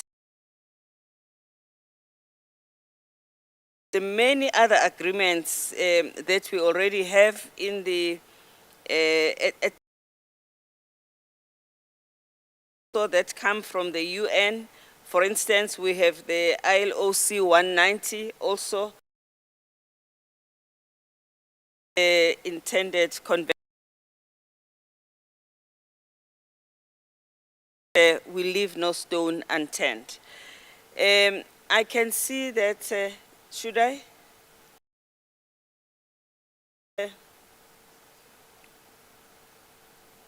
Okay. I will take an. I invite you closer here, Black Mambazo. No. Okay,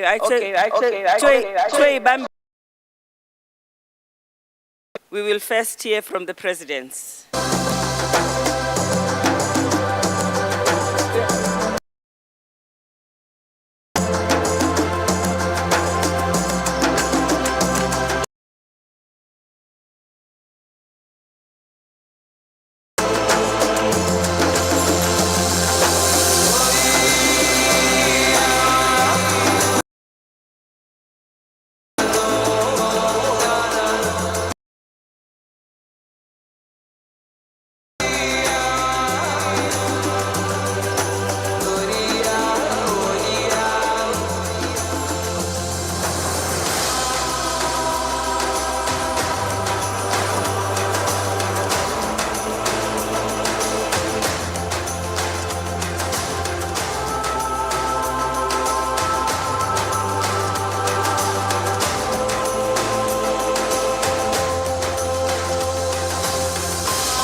Excellent.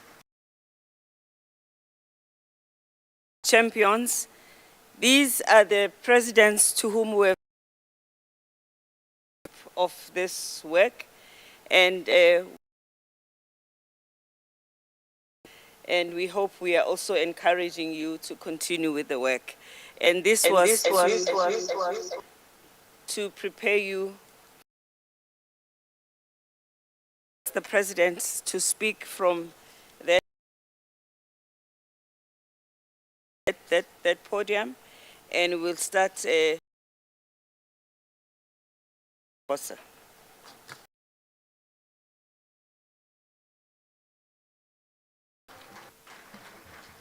Malibongwe.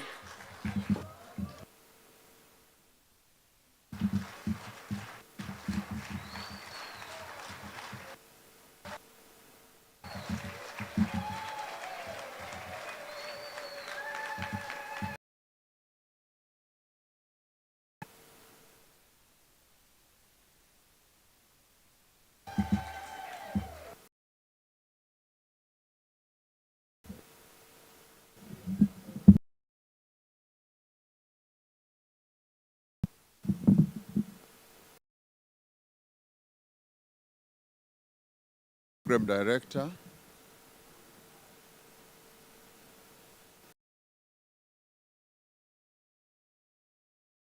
Women, Deputy President of the Republic of South Africa,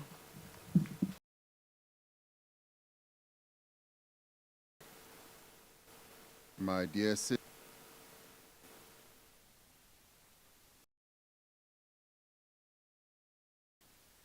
Brother President, as they say these days,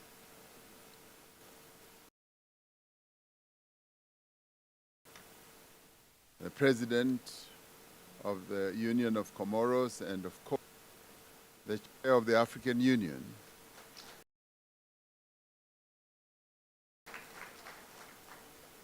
and Your Excellency, Sister President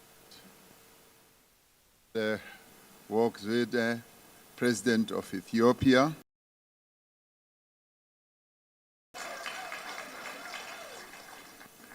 and Your Excellency,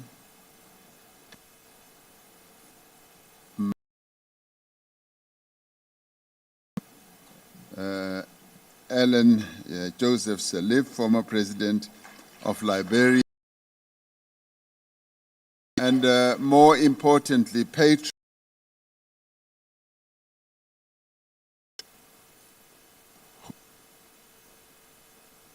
for the work that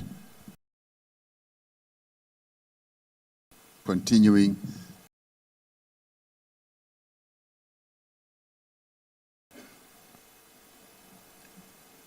I also extend my greetings to the African Union special greetings to ministers and deputy ministers who are here present, and the Deputy Speaker of the Parliament of the Republic of South Africa, and representatives gathered here from across our. Thank you very much, my dearest sisters, for the women of our country, of our continent. And representative, youth organizations and civil society, get this opportunity to greet you all and to welcome you to South Africa, to this very important Third African Union Men's Conference. As South Africa, we are truly honored to have this conference, but also to do President Azali Assoumani,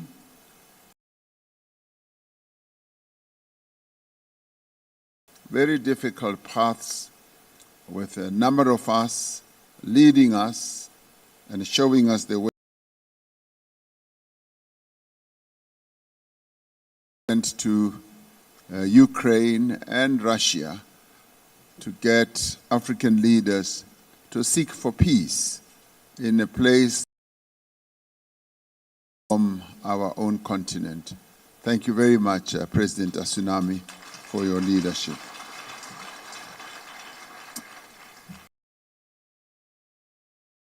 That the annual campaign of 16 days of activism across the globe. In fact, President referred to it as having gotten into the fourth day. And in this respect, today's conference is one of many events being organized across the world to draw attention to this terrible perpetrated against the women in the world.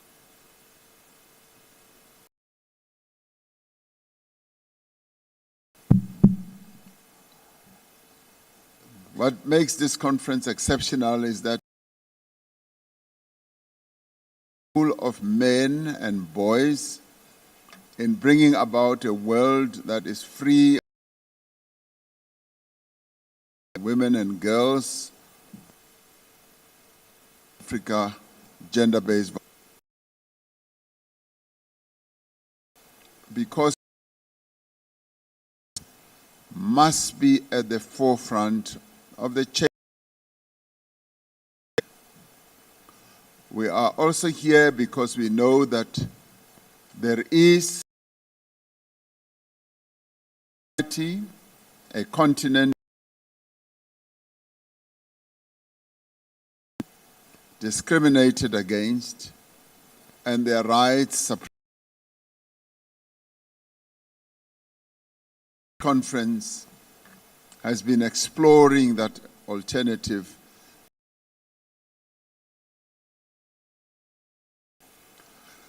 What type of world do we seek? We seek a world in which every African man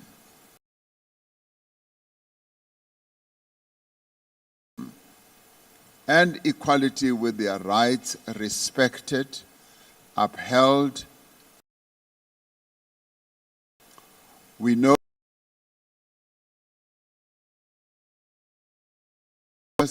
on the prevention of all forms of violence against women and children and girls. We cannot realize a society of girls without critically interrogating the assumptions around patriarchy, chauvinism, and sexism. And in some cases, traditions.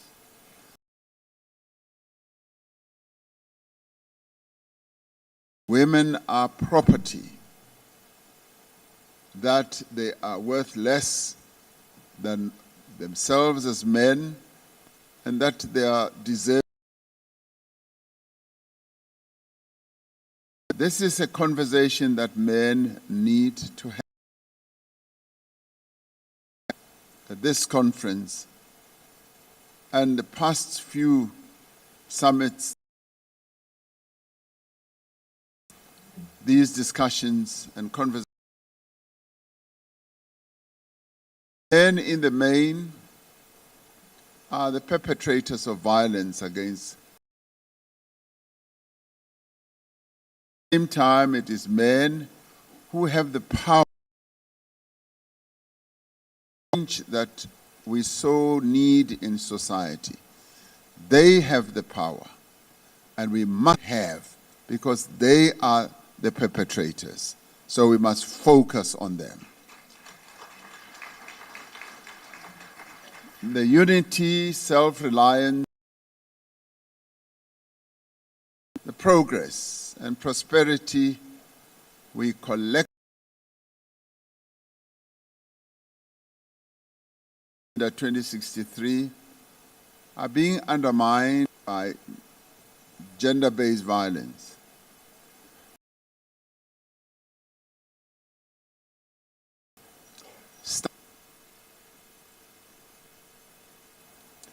And leave the population in a state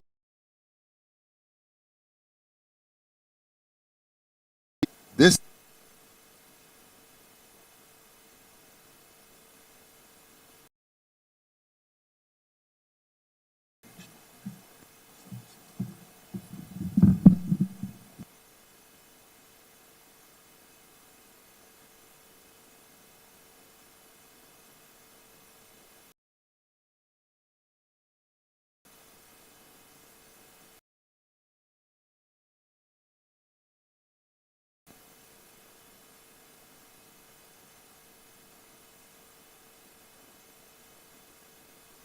Testing, testing.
there does seem to be discrimination.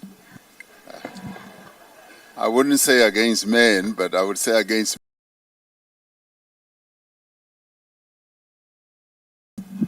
Ladies and gentlemen, this conference is essentially about promoting positive masculinity. And a number of speakers is, and they've sought to give it some form of a definition.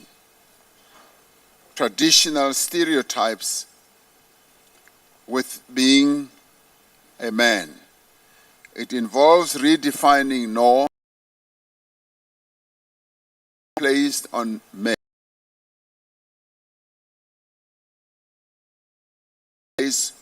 Qualities such as empathy, vulnerability,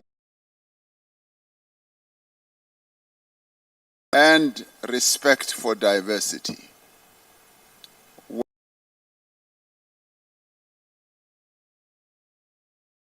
Spoke about precisely this. Earlier this year, I convened in Boys in Daba, a forum where we talk to. I had the opportunity to talk with these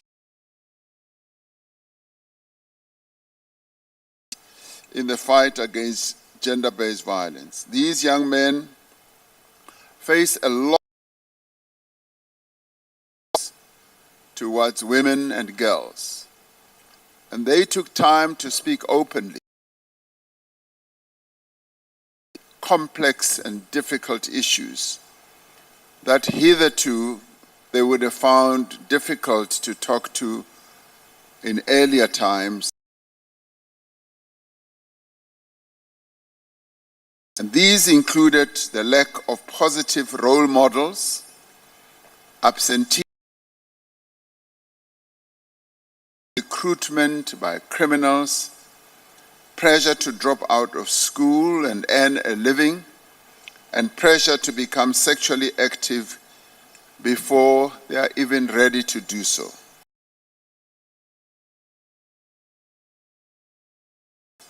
Or seek to learn positive masculinity, said that they are tired of being seen as.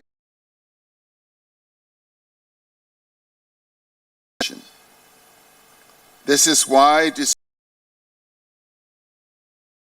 such as this brings us together to look at how we can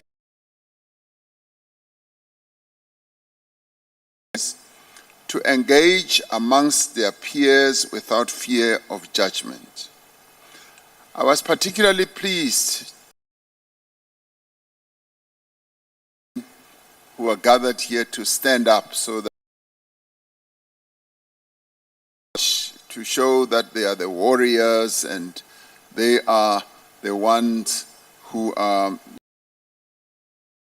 to see that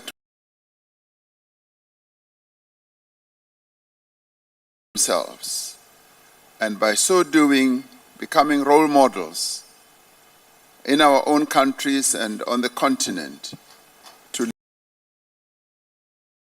violence.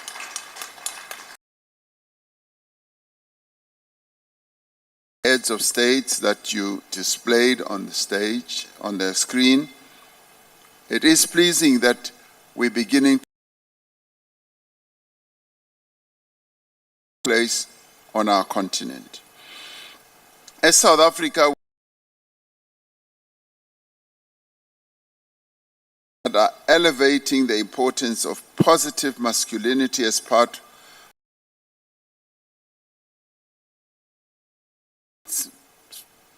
tells the story that we are making a great deal of progress. But what it does do is to tell the story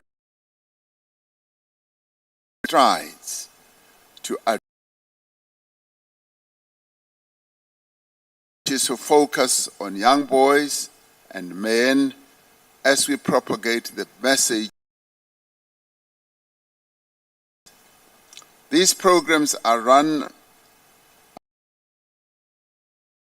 in our country. be it athletes, be it university principal or vice chancellor, that prior to having men's dialogues,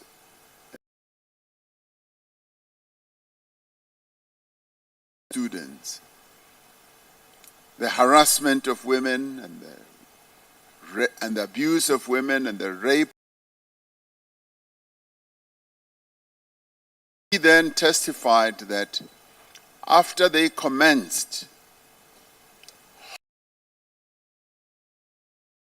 on campus, they suddenly saw a drop in the rapes of women. Campus testified to saying, we now feel much safer as we walk around our campus even at night. This was because the dialogues were taking place on that campus and men were being brought together to masculinity, about their attitude towards women. And so this conference, as we huge impact, not only in our various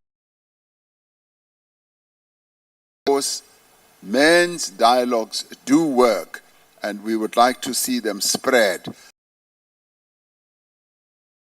possibly can.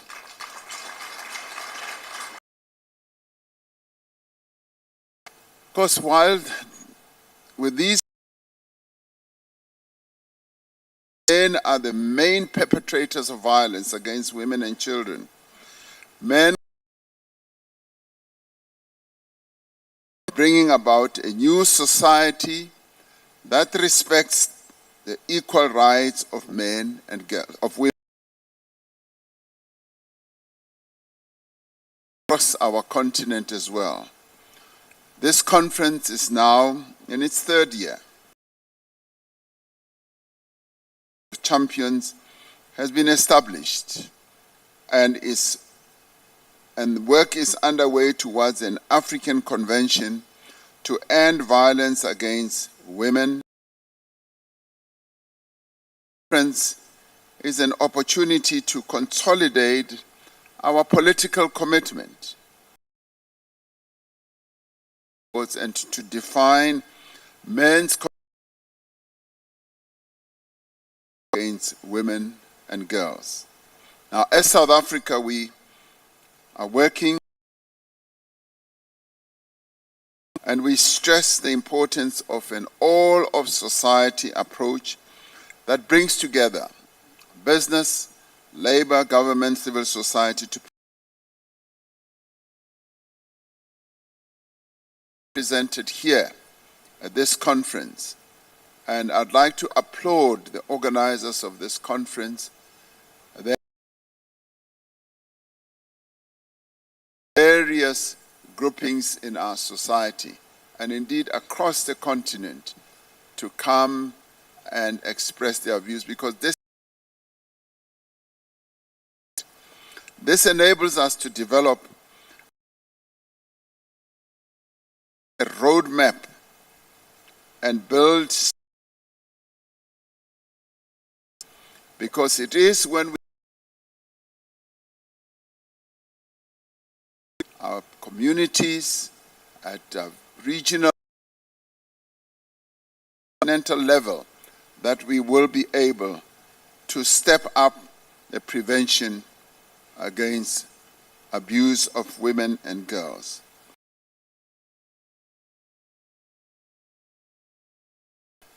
High-level leadership in ending violence against women and girls.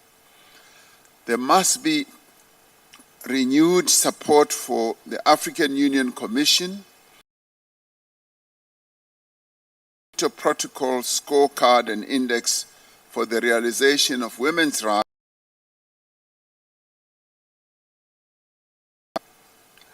as we move ahead in negotiating an African convention on ending, we must ensure there is accountability and evaluating progress that is being made in meeting the commitments of the Kinshasa structural inequality by broadening women's access to resources. And this was gained from Dr. Nkosazana Dlamini Zuma as she stood here to speak, and many. Broadening women's access to resources would be one of the key determinants of our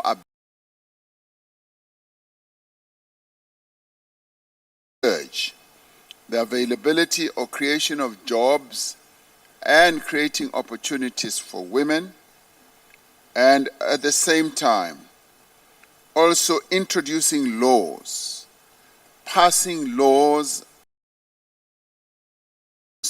of women and girls in various countries. Laws that does need to be passed, for instance, in pay levels,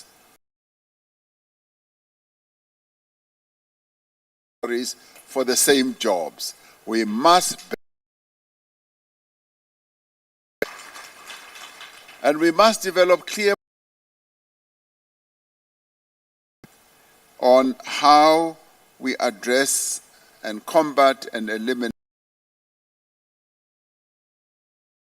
girls, and must also develop clear policies of how we advance women's empowerment. This conference, we must be creative by the various inputs that have been made here. Also be resolute when it comes to the design and the implementation of dialogue and other initiatives that enable men. We should learn from each other and share. If other countries are doing a lot better than all, how they are doing it, and also understand how what works in one context could be adapted to work in another context. We should also see how we can fund this work in an economically constrained and programs such as these. And we must therefore make sure it's good that we have a business community where all the money resides, and also government which manages money, and hopefully one thing, and there's one thing that we all agree and must be harnessed as a powerful force for good. Ending violence against women and girls everywhere must be seen as our collective responsibility as to the participation of men. We owe it to the women and the girls of our continent to be better men,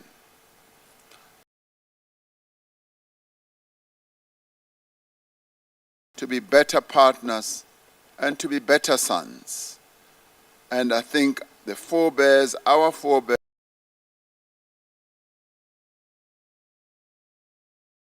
of Africa should be better people, better men, better husbands, better partners.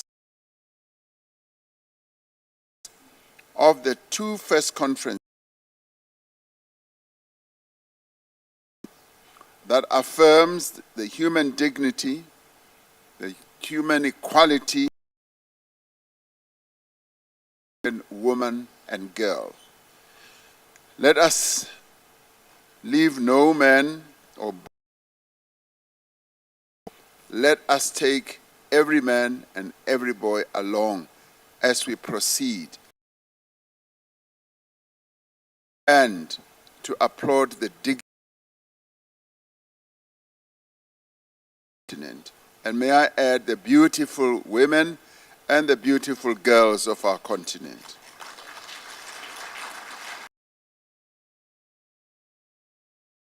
Expanding circle of champions. We want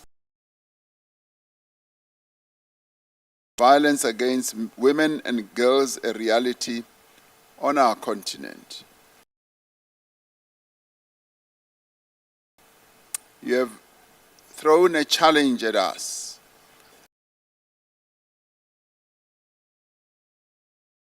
President Azali, Asunami, and myself, and also our sister, President Zwede of Ethiopia. African Union Summit, we should hold a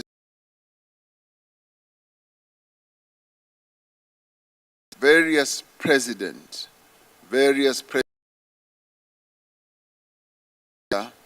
to hear the outcomes. We will move all rocks as happened. So we will try to have them. Thank you very much.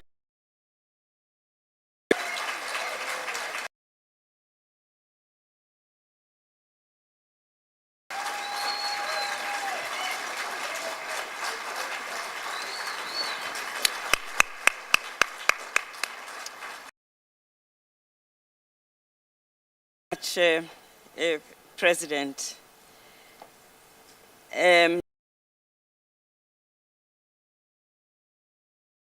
And I will now ask the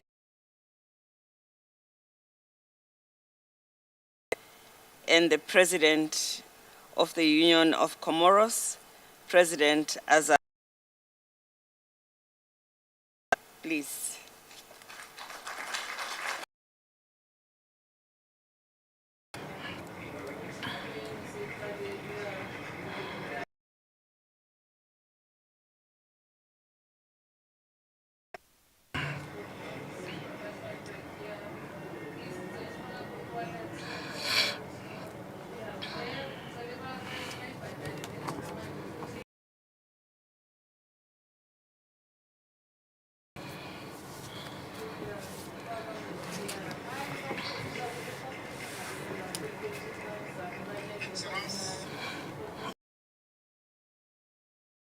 Cyril Ramaphosa, President of the Republic of South Africa, dear brother, President of the Federal Democratic Republic of Ethiopia, the chairwoman of Women Network, Assalamu alaikum. It's a particular pleasure for me you here in South Africa that saw the birth of our hospitable country with such a rich inheritance. I warmly thank my brother, President Ramaphosa, for having an important conference. All disposition or arrangement. Thank as well all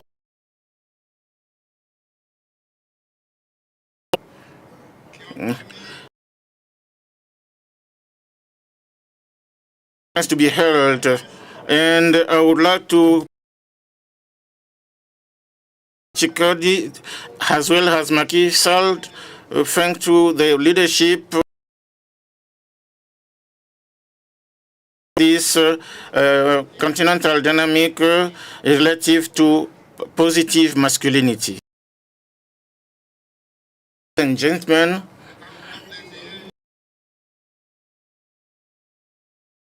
pleasure to preside the third on positive masculinity that was held in Moroni.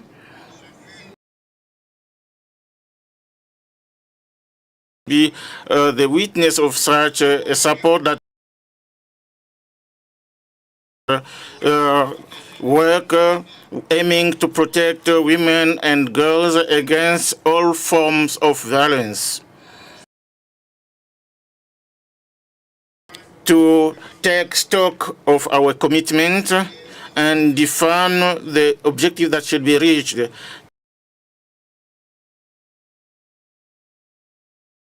Done perpetrated against women and thank our sisters, former president and vice president, for the constant commitment in favor of the protection of the women.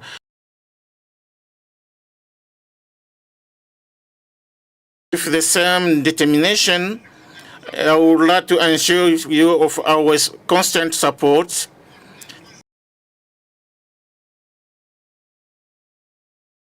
in favor of the gender equality and the empowerment of women and girls. Is not a land of violence, but a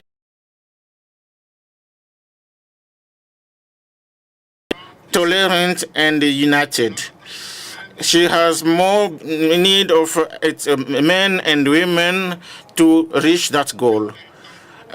Make an appeal to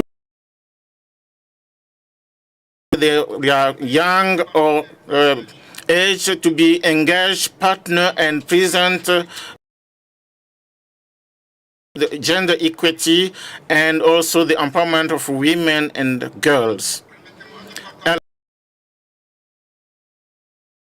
The example of Union Commerce on relations between potentials has been an example that should be followed for our grammatical tradition consolidated by the tolerant has brought the women to equity is guaranteed to her, which children. It's indeed a pride for Comorian men to see women being owned. And even myself, I always tell at my wife's place who is here, takes the equality in a position of responsibility, and the family code is very favorable toward them. We should prosperous Africa based on an inclusive development, political framework, and with the implementation in order to measure the real impact of our commitment within our territories.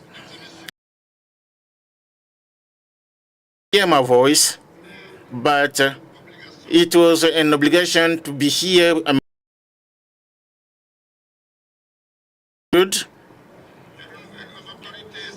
I would like to renew to the South African authorities for the warmth the special envoys of the African Union African Commission, her team for the organization of this meeting and all parallel activities. I also congratulate ministers present here of health from Comoros and the technical teams, as well as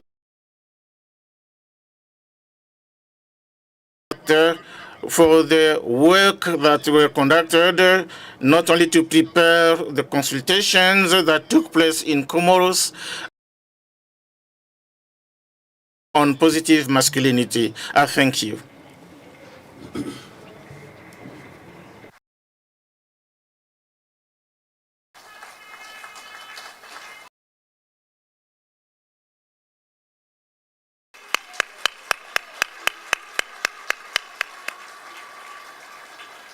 Thank you.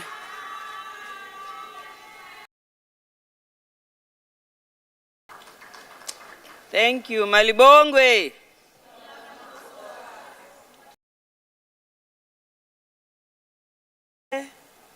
From Sister President, President Sahe.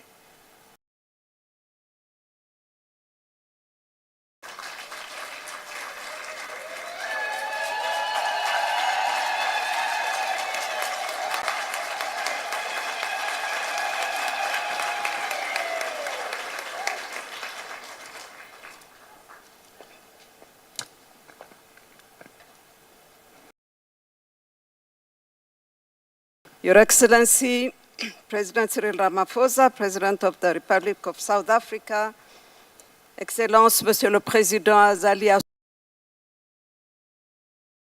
Soumali, President of Comoro, and the President of African Union for the 2023. Former President of Liberia,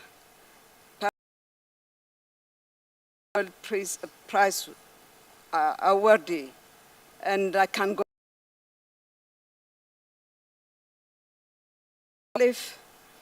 Madame la Première Dame des Comores. The Madam of... I was tempted to mention a few names, starting with you, my sister from Zile, Dr. Zuma,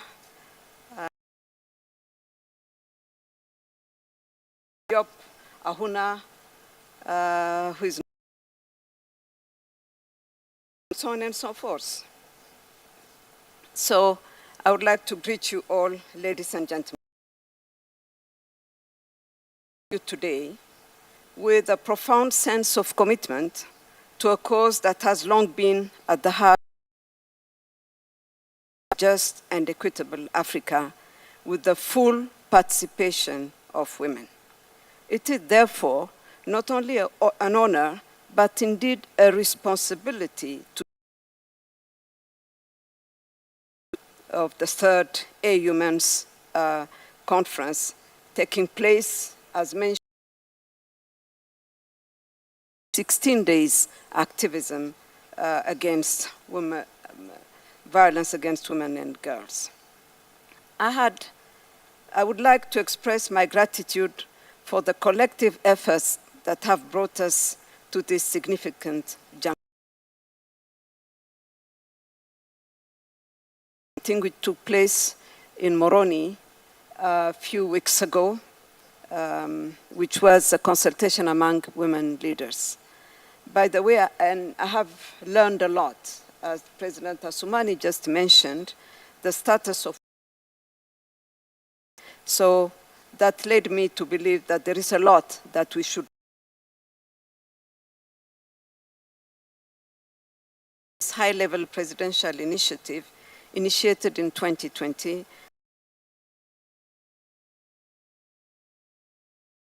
my sister, President Johnson Sirleaf, and congratulations, President Ramaphosa. And this didn't come as a surprise to many of us who know both of you. to eradicate the scourge of violence against women and suffering violence. Inaugural Men's Conference, as mentioned many times today, in Kinshasa in 2021, and vital milestones where African leaders pledged to advance actions to prevent sustainably the outcome of these conferences, culminating in the Kinshasa Declaration and the Dakar Call for Action, have set the stage for has now reached a pivotal moment. The African Convention on Ending Violence Against Women and Girls. This convention, once adopted, will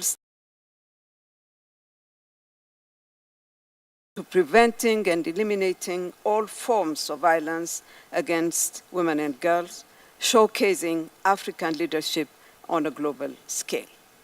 Our focus is clear. The implementation of previous conferences' outcomes, table recommendations for the AU Convention for the Common Africa position on positive masculinity. I'm happy to learn what I've had was more about than mere rhetorics. It's a very good job done. Through the African Union legal mechanism. This is a phase that requires boldness as well and should not just be seen done out based on solid and unequivocal conviction. That is why it is important, if not critical, to have our more involved.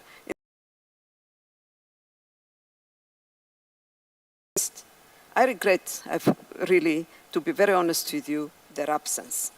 Because who can and should use stage. As I keep on saying, there is no sustainable emancipation of women without power. And power, they have it, men. And also, have the possibility to introduce policy changes. What positive masculinity means for a better understanding of our values, our traditions, our foundations. I understand you had a good conversation on that yesterday. To live up to our promises, to pushing the convention through the African Union procedures should not be taken lightly.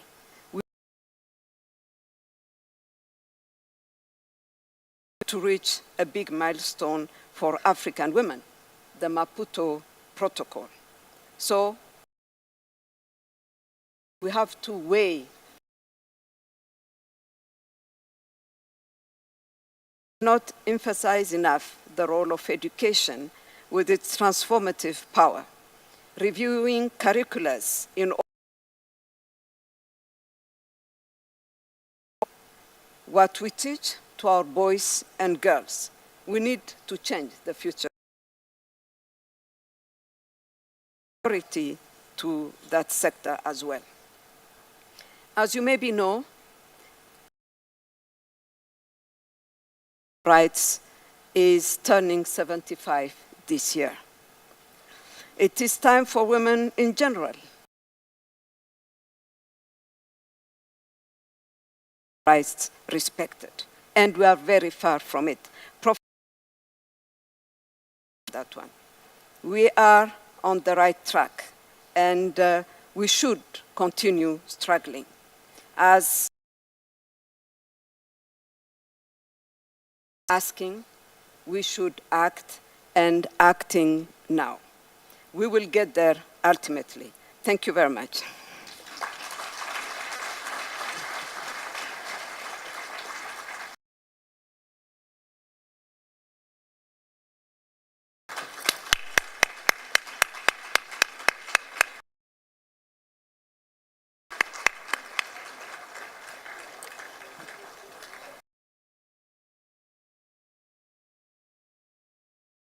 Now, see and hear from our champion, President of DRC, President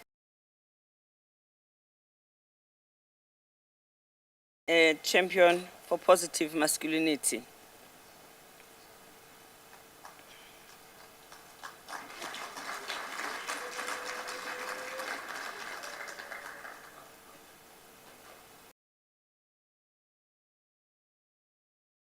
République d'Afrique du Sud.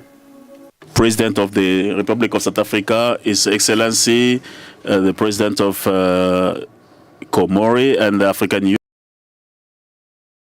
Union, ladies and gentlemen, and government of the states member of African Union, Commission of African Union, Excellence Madame Hélène Salif-Jousine, patron of this network of women on gender violence, Madam and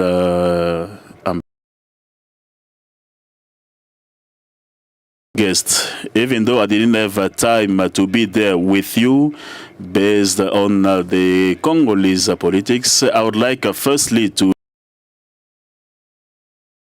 intervene through this channel on this third conference on the positive masculinity organized by the Republic of South Africa and the Union of Comoros. 2 years after the first edition that we had to have in my quality of the leader of African Union.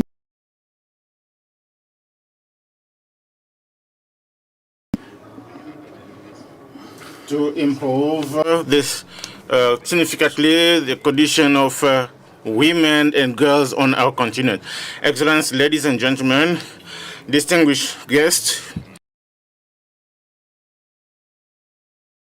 of discrimination and violence toward women and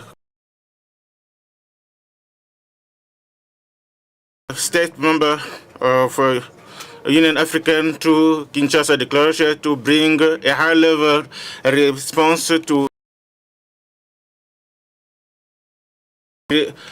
responding to that, the cycle of perpetuating and the misogynistic practice with perpetuating the suffering and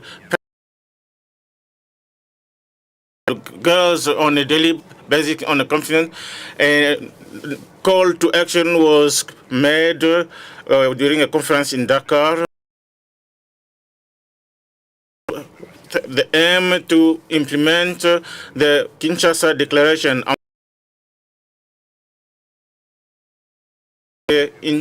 Intention manifested remains fragile.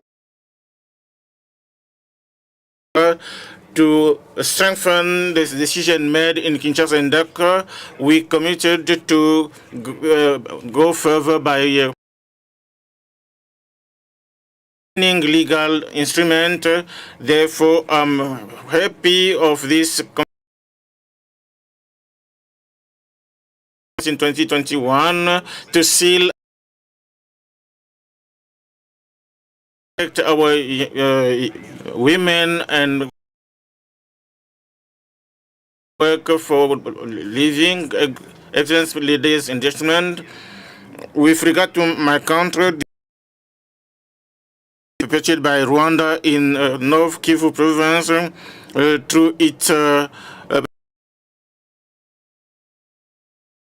with a systematic rape of population.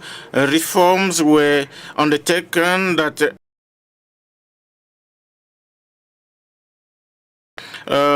to prevent and negation of violence perpetrated advances were to create an environment in which will live in harmony.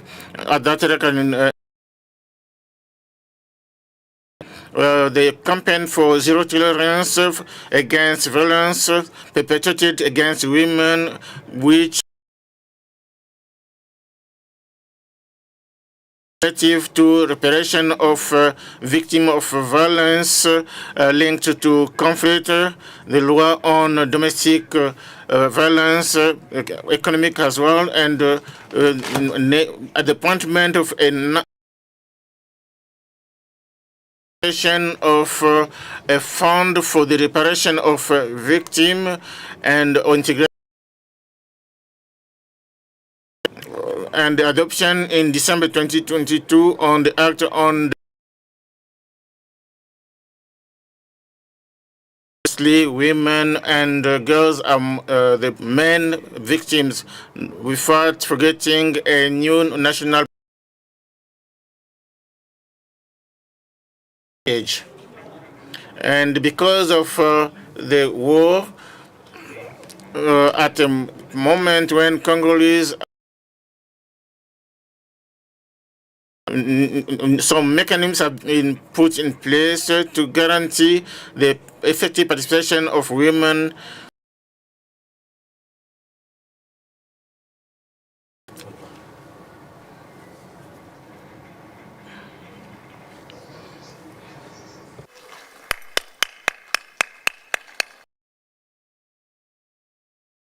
Merci beaucoup. And now we will hear from Amina Gurib Fakim, the former President of the Republic of Mauritius.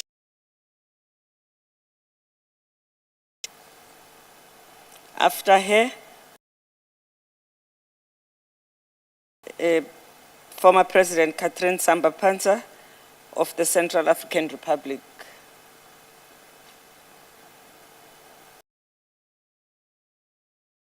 Talk.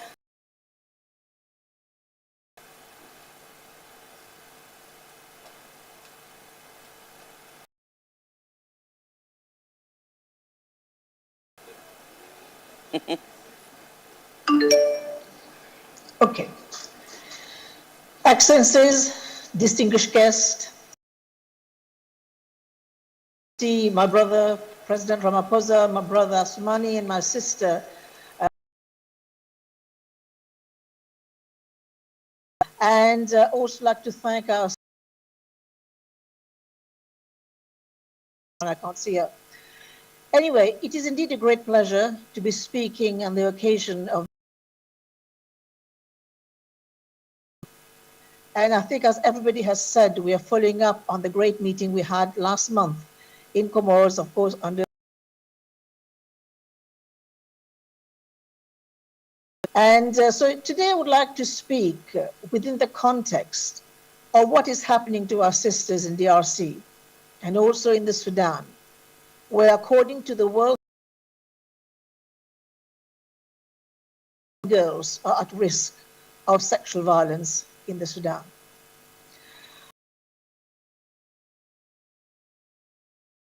It is one of the most pervasive violations of human rights in the of the least prosecuted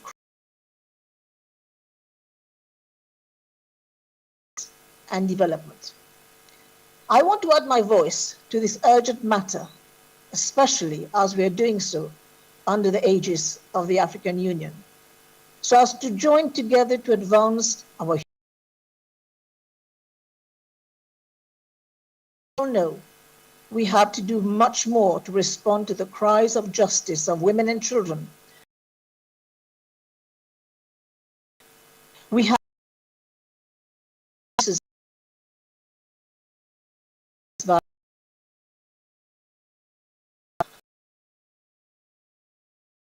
is long gone, and that the silence on violence against women and children is being broken.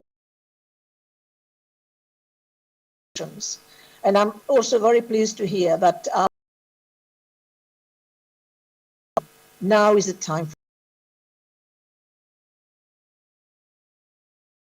men in some countries face. When 1 in 3 girls in developing countries, when some 140 population, when the women's bodies are a battleground, it is time for tremendous cost to communities, nations, and societies for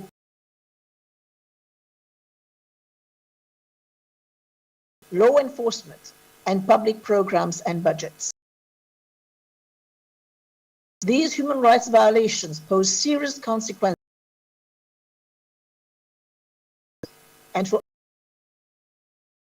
and security. The SDGs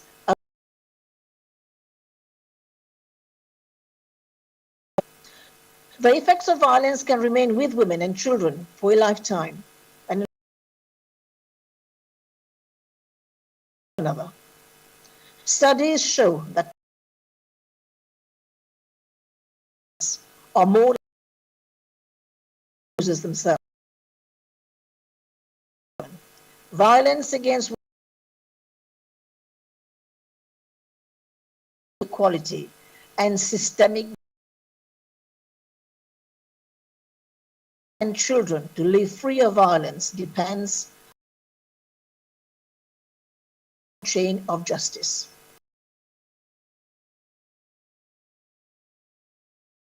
Have less gender-based violence. Today, to address violence against women,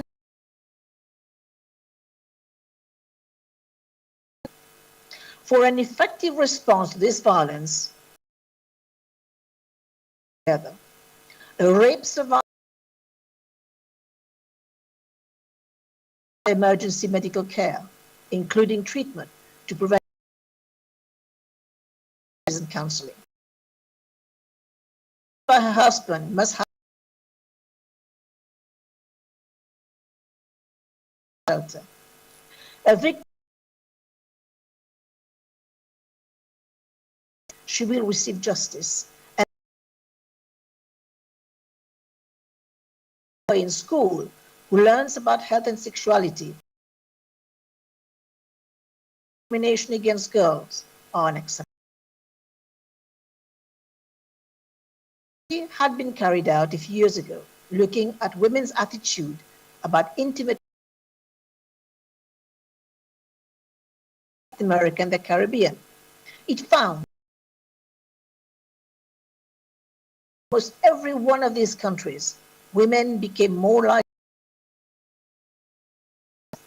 The survey found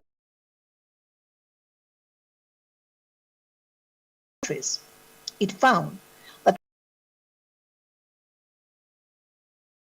urban living, education, or access to media. The study's author then concluded, due to changes in global attitudes. Yet, even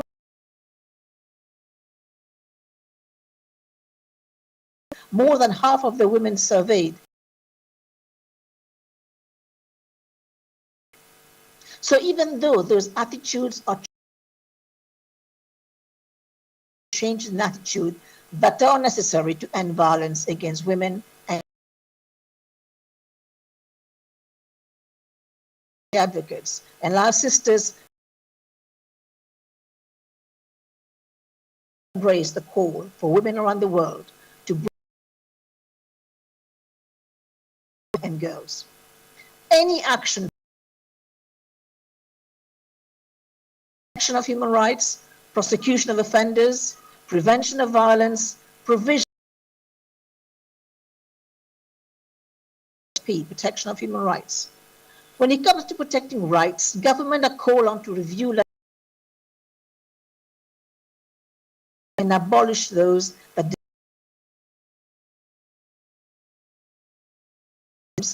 explicitly prohibit and punish national agreements.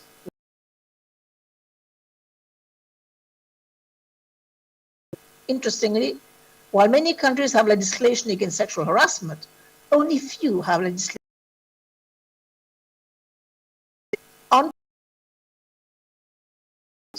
When it comes to providing services, there has been clear and accessibility of services of the location, race, in post-rape care, emergency contraception, police response, telephone lines, social assistance,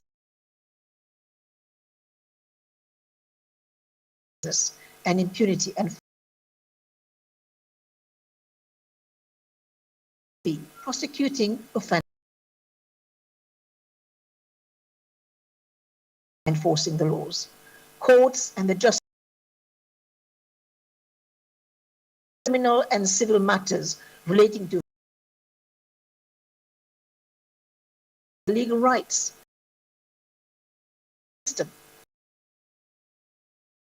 these officers, more women on the front lines of justice, strengthen justice for women and children. Violence, we must address the root cause of gender inequality, that where the of women's health, participation in the economy are more likely to be subjected to violence. Prevention strategy. We must promote legal reform, education, awareness raising, and the full engagement. Violence against women.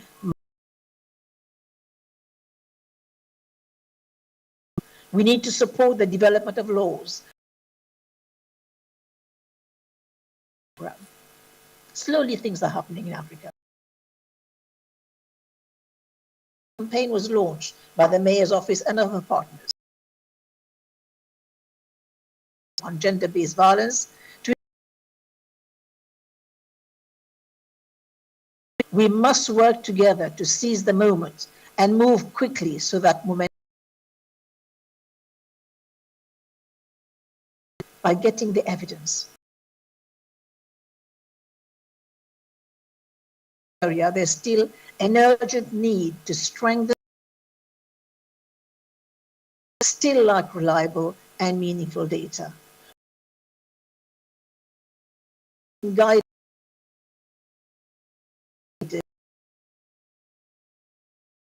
strengthening multi-sectoral services and guidelines on the essential services and safety to violence. And girls. We need violence against systematic leaders and politicians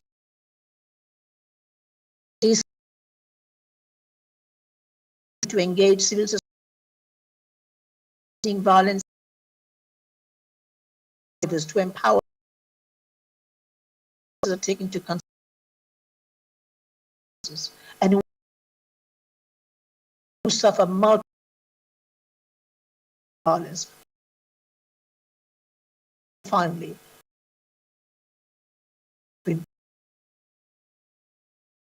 against women. They said the conference, Nelson, that it is, before I close, the presence of a Muslim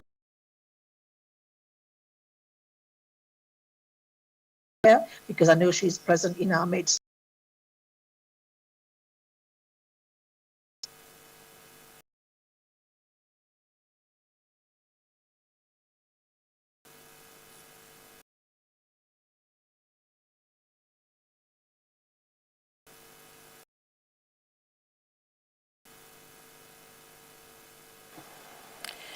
The last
Kosigazi Kosigazima.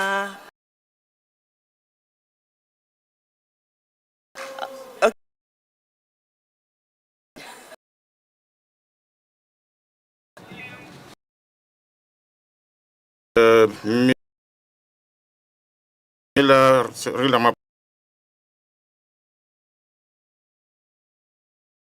was sent to me personally.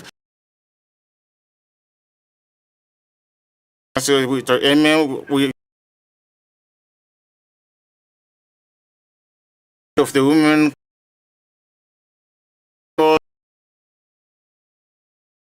support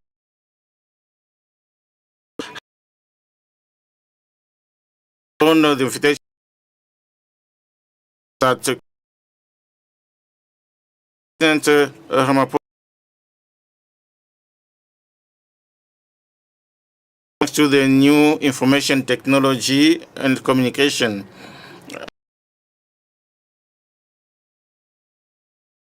My gratitude goes also to China and all her team.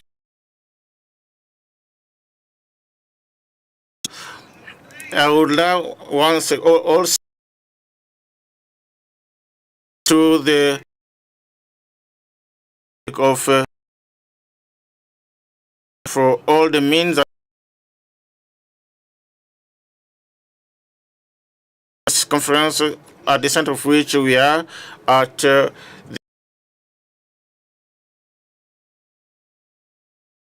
victim of systematized I would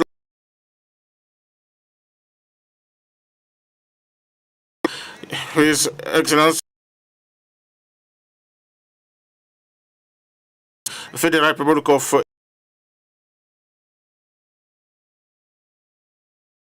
Tanzania,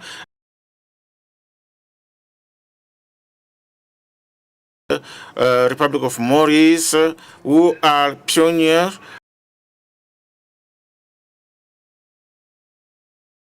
illustrate their issue of the women on the continent. Gentlemen,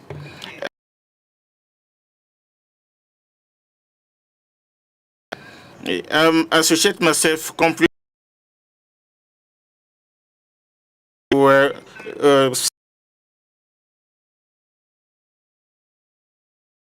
model for the exchange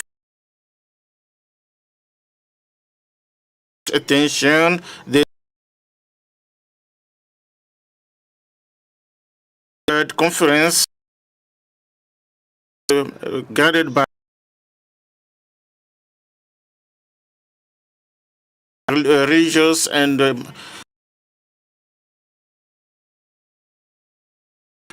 these report taking becoming despite the frightening characteristics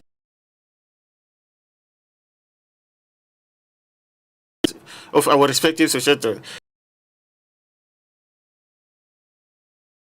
their role without any hesitation to the women and the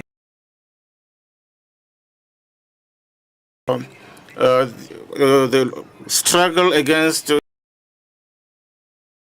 involvement of women.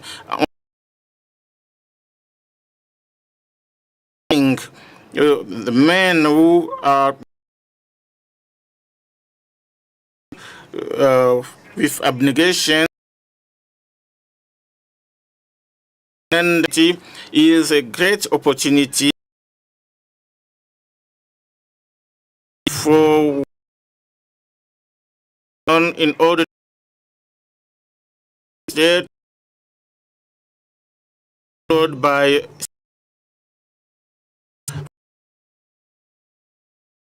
of women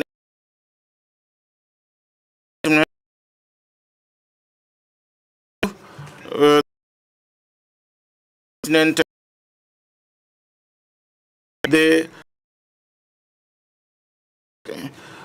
so to women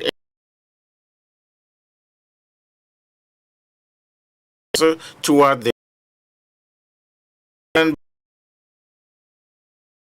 on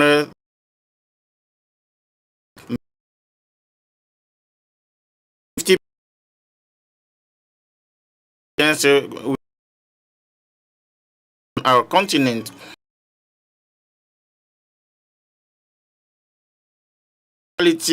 Facing old age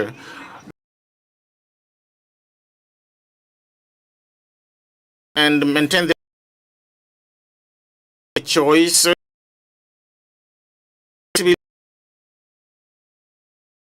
to earn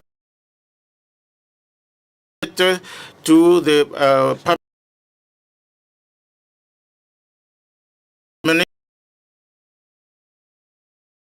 increase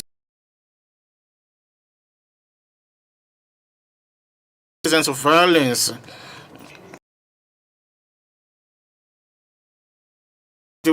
It's provided for the most of the women vulnerable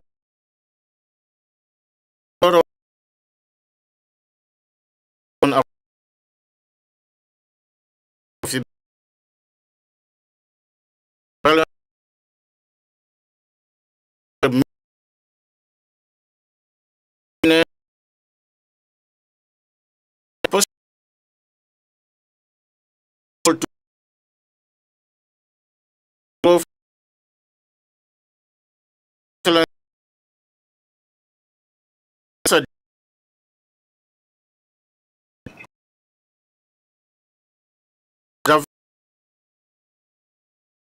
open from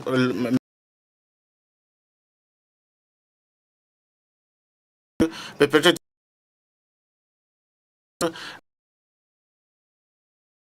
and that those when there'll be many men even the attitude to our women attend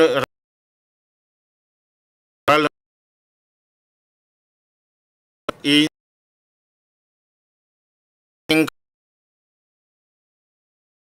also should be a question and ensure the violence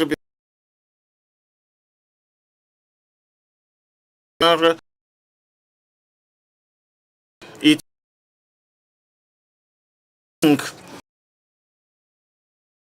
contribute as a declaration the committee that men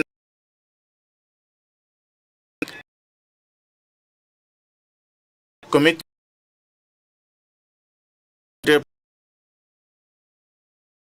of state to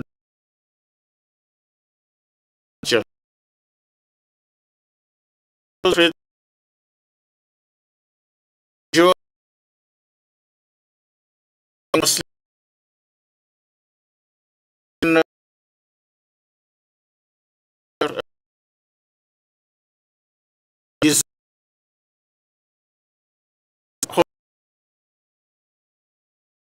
and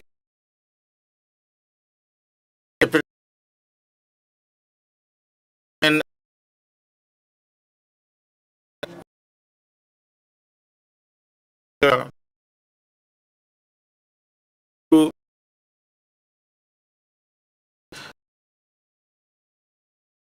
the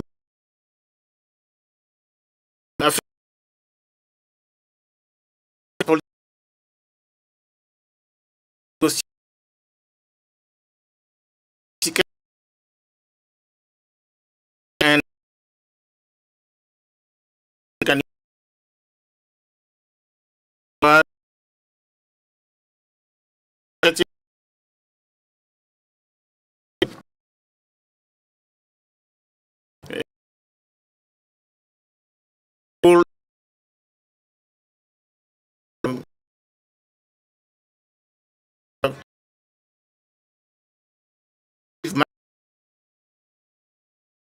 in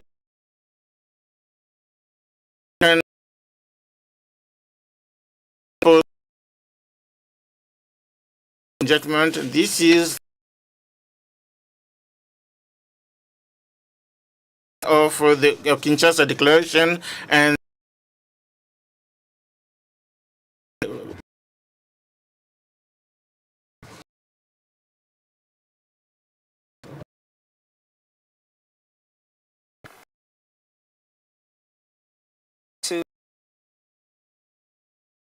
we also have a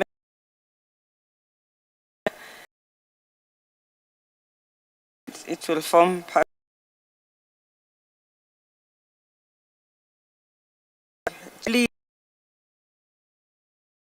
about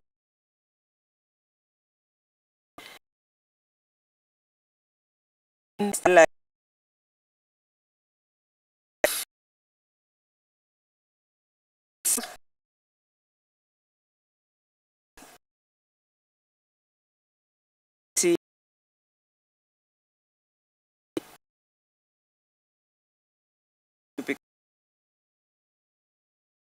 is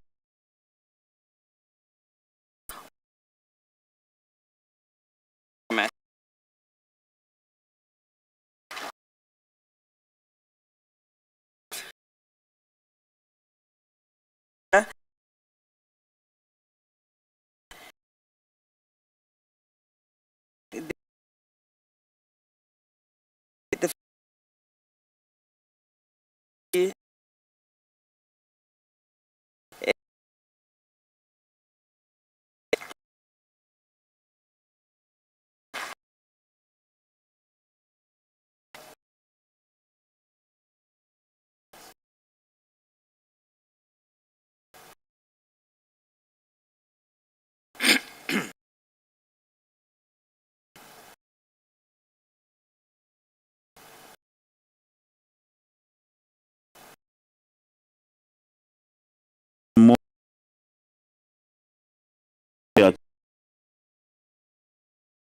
l'application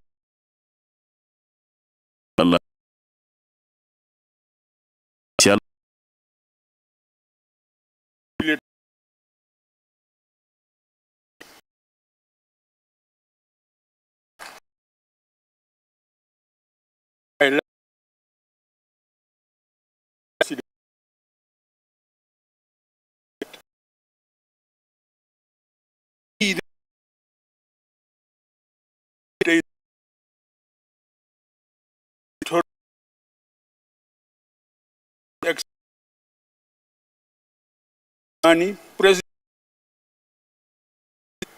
and 23 excellent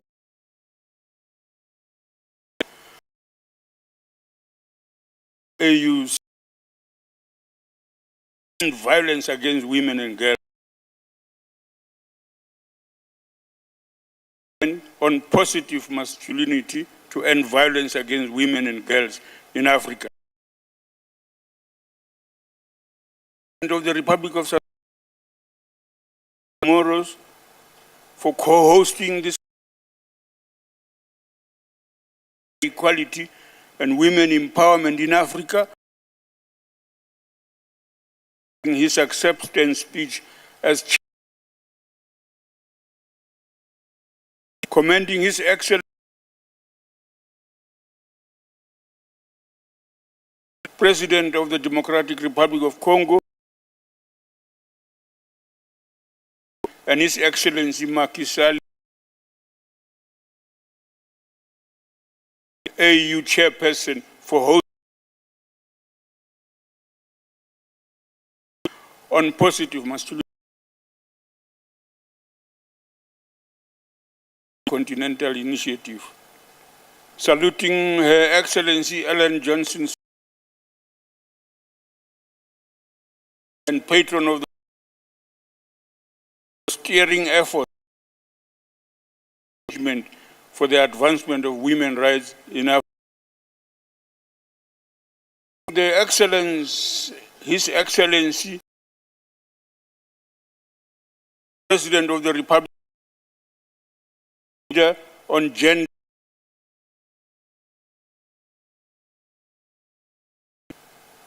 and His Excellency, the African Union Commission for the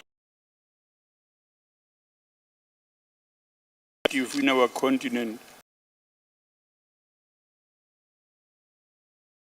In the partnership and continued support of gender, the promotion of gender equality and women empowerment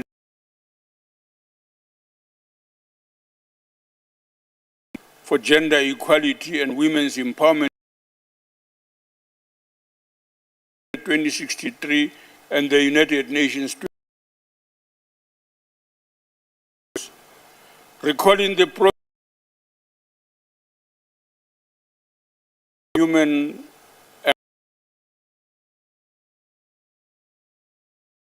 called 22 human dignity, protection and women empowerment in Africa.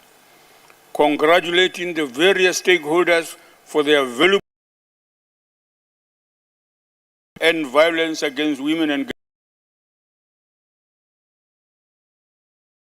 National, religious leaders, women leaders, the youth,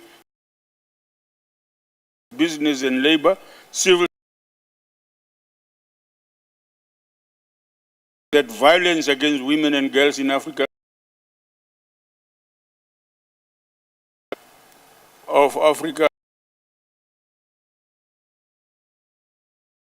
to eradicate all forms of discrimination.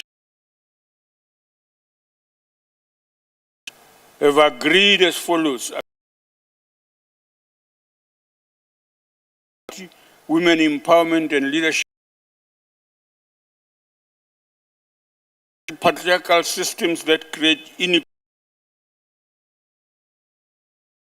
To rebuild the African social individuals, institutions, dignity, equality, freedom, and self. And structural drivers addressed in the economic, cultural, social,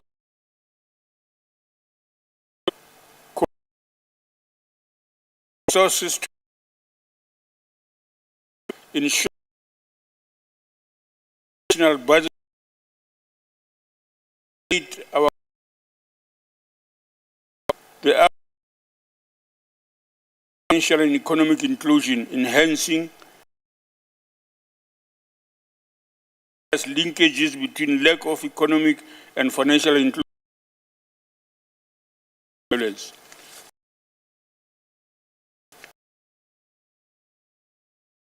African research, women and girls,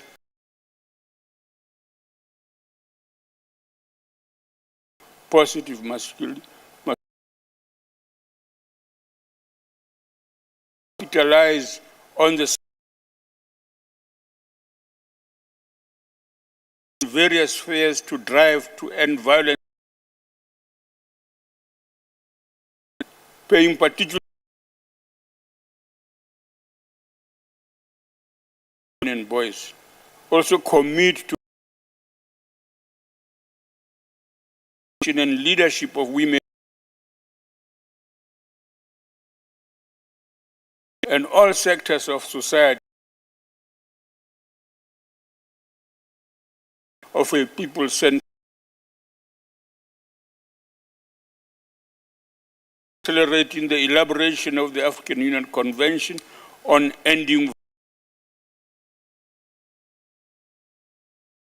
the African Union to monitor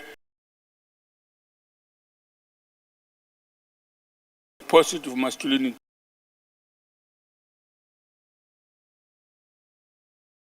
and government done in Pretoria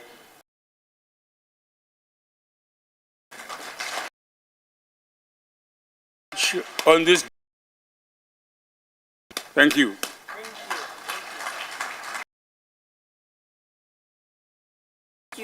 Thank you very much.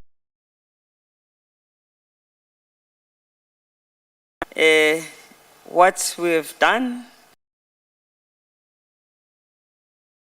where we are taking this to. And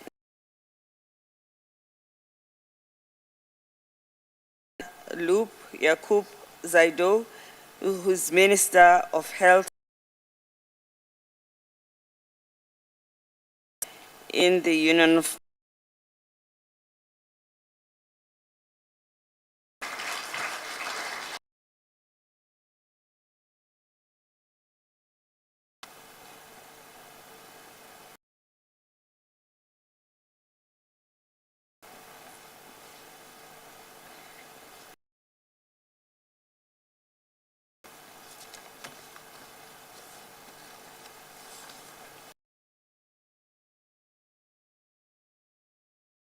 Ramaphosa, président de la République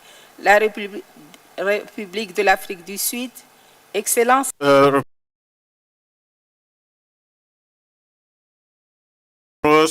the President of African Union, Excellence Madame Azleos, and the two Excellence Madame Johnson, Chairman of Leader Network in Africa, ladies and gentlemen, stood on all protocols already observed. Before starting of our First Lady of Union Comoros, Madame Azar,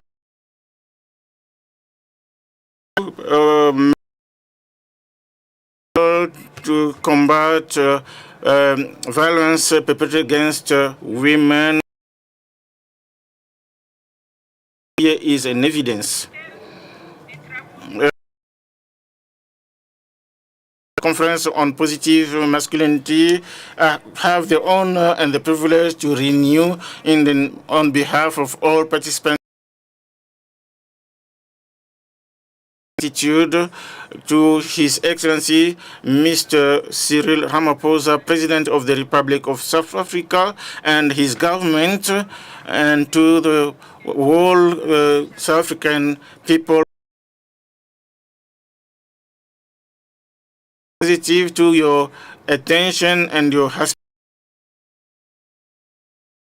all the facilities that was put at our disposal. Make this contribution a success. Excellence, essentially the synergy that marked this conference between South Africa between the Excellency President Cyril Ramaphosa and President Azali Assoumani work and the success of our meeting. During these 2 days, and all participants that invited, Mrs. Zuma and myself, for the constant that was a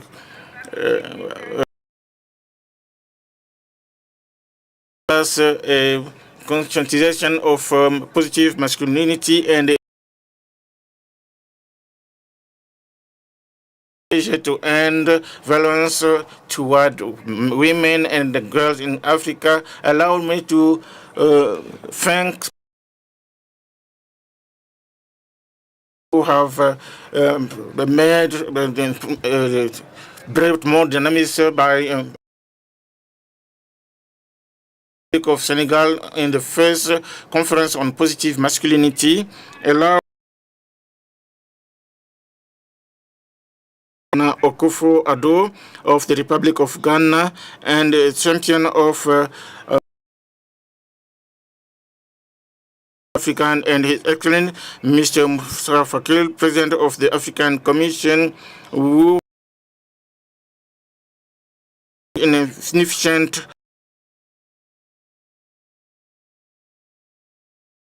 in Africa. Allow me to salute former President Mosley, Madam Johnson, for the action that they are undertaking in favor of the protection of the women. We congratulate as well National Binita Diop, Special Envoy for the Secretary of Women and Peace and the success of our works. Excellence, ladies and gentlemen, we convened through our exchange to create through the empowerment of women. Fight, provide necessary resources to combat violence perpetrated against women and girls,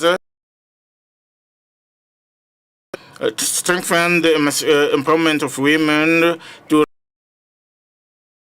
by allowing a dialogue between intergenerational dialogue, the development of African Union Convention with regard to violence perpetrated to women and girls, and defining the perpetrated against women and girls that might compromise the future of our continent. Therefore, we are convinced that but also and mostly the leadership that is and President Assoumani and the implementation of this summit that take a chance to women and girls to have inclusive economic inclusion on our continent. Allow me to, in concluding, to thank once again His Excellency African Authority for having the Madiba, which is the pride of Africa, and will continue to inspire our actions. To thank all delegations which are present here in us online. President, once again, thank you.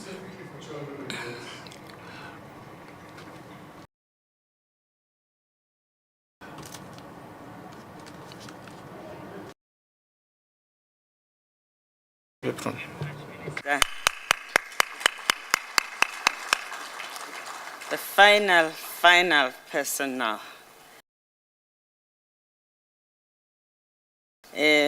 Mrs. Vanessa Diop.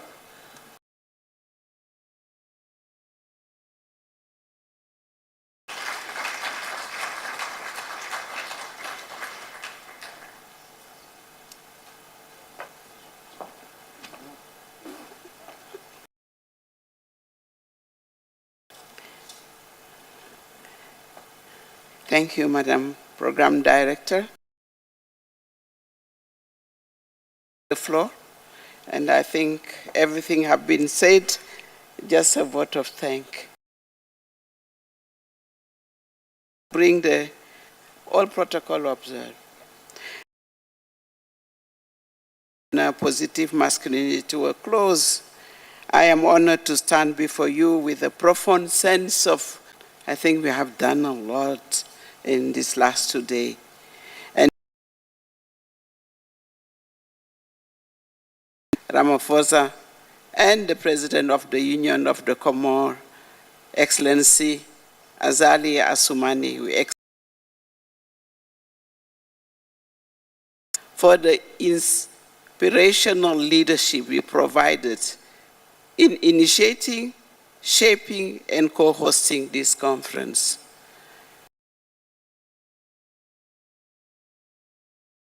In leadership to combat violence against women and girls in Africa has been the success of this event.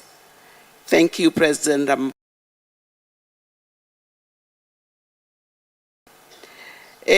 Monsieur le Président Assoumani.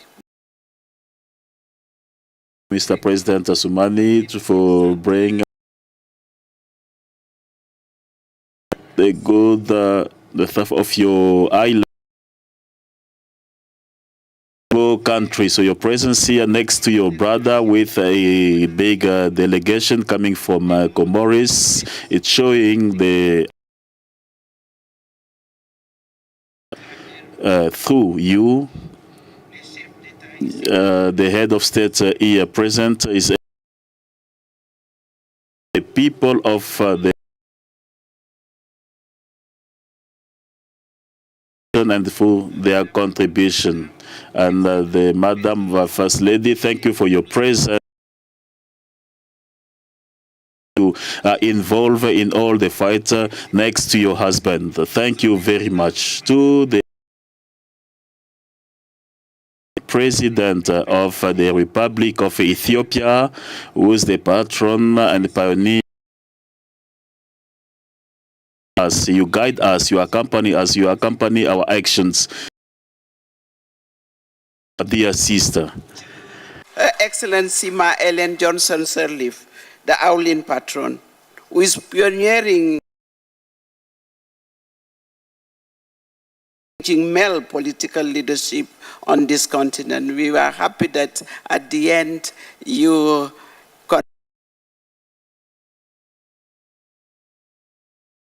very proud of this leadership that we have seen in our continent today. Boss Nkosazana Dlamini Zuma, the women of this continent, thank you. You and we continue to the one that have our agenda inside the African Union, Madam Nalendi Pandor, who is now, and our agenda you will carry to the AU tomorrow. Team. And let me also, as the champion, I will Macky Sall, but also Felix Antoine Tshisekedi, we thank them. To the Deputy Chairperson, my dear sister Monique, thank you. And people of Musa Faki who have that we took us so far. Thank you for your leadership, my dear sister Monique, for allowing us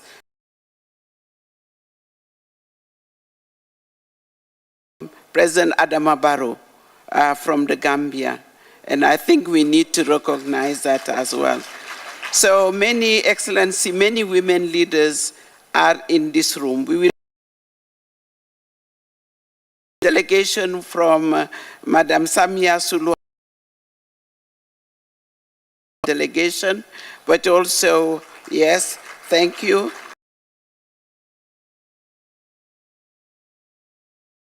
To say that message from Joyce Banda of Malawi also, but we have here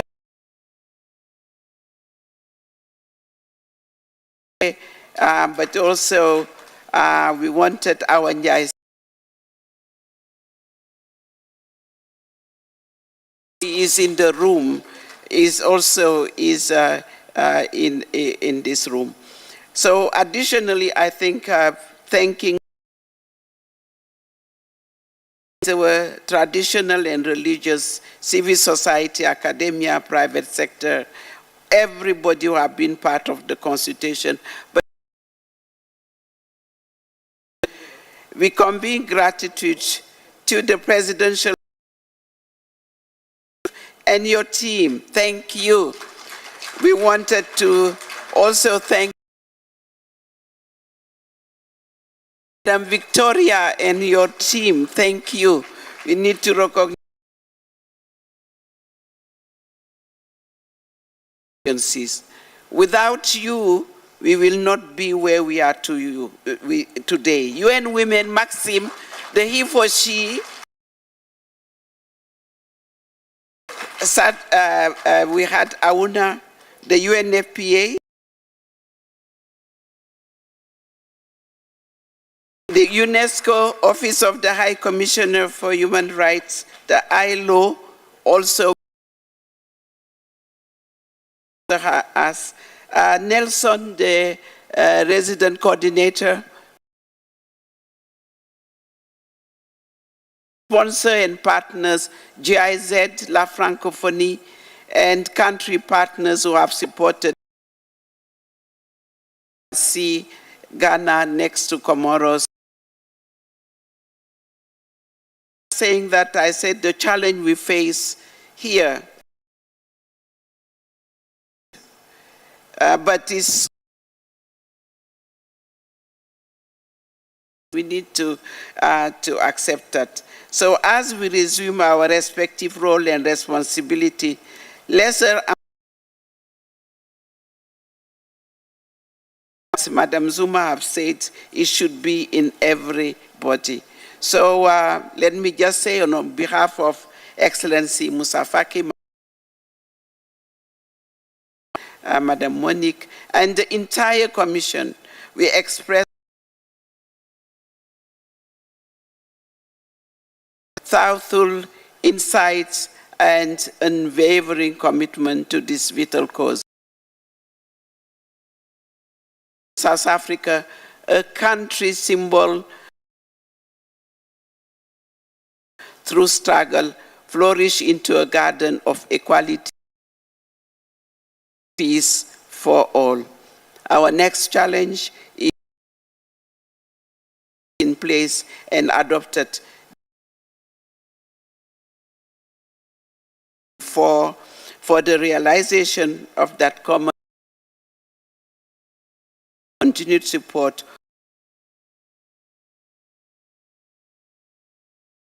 We have also the resource person in this room that have really played a critical role. Thank you, the resource masculinity more, but also making sure that we have the also the content of the convention. We wanted to salute you and thank you. Merci beaucoup.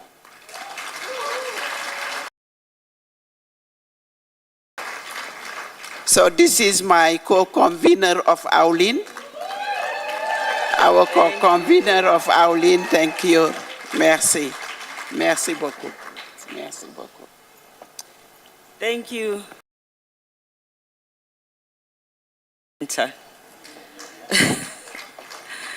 Thank you very much. And without going to hand over to our Lady Smith Black Mambazo.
I want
Mama.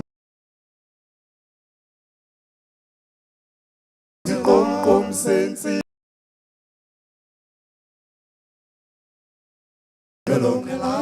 Kum kanami.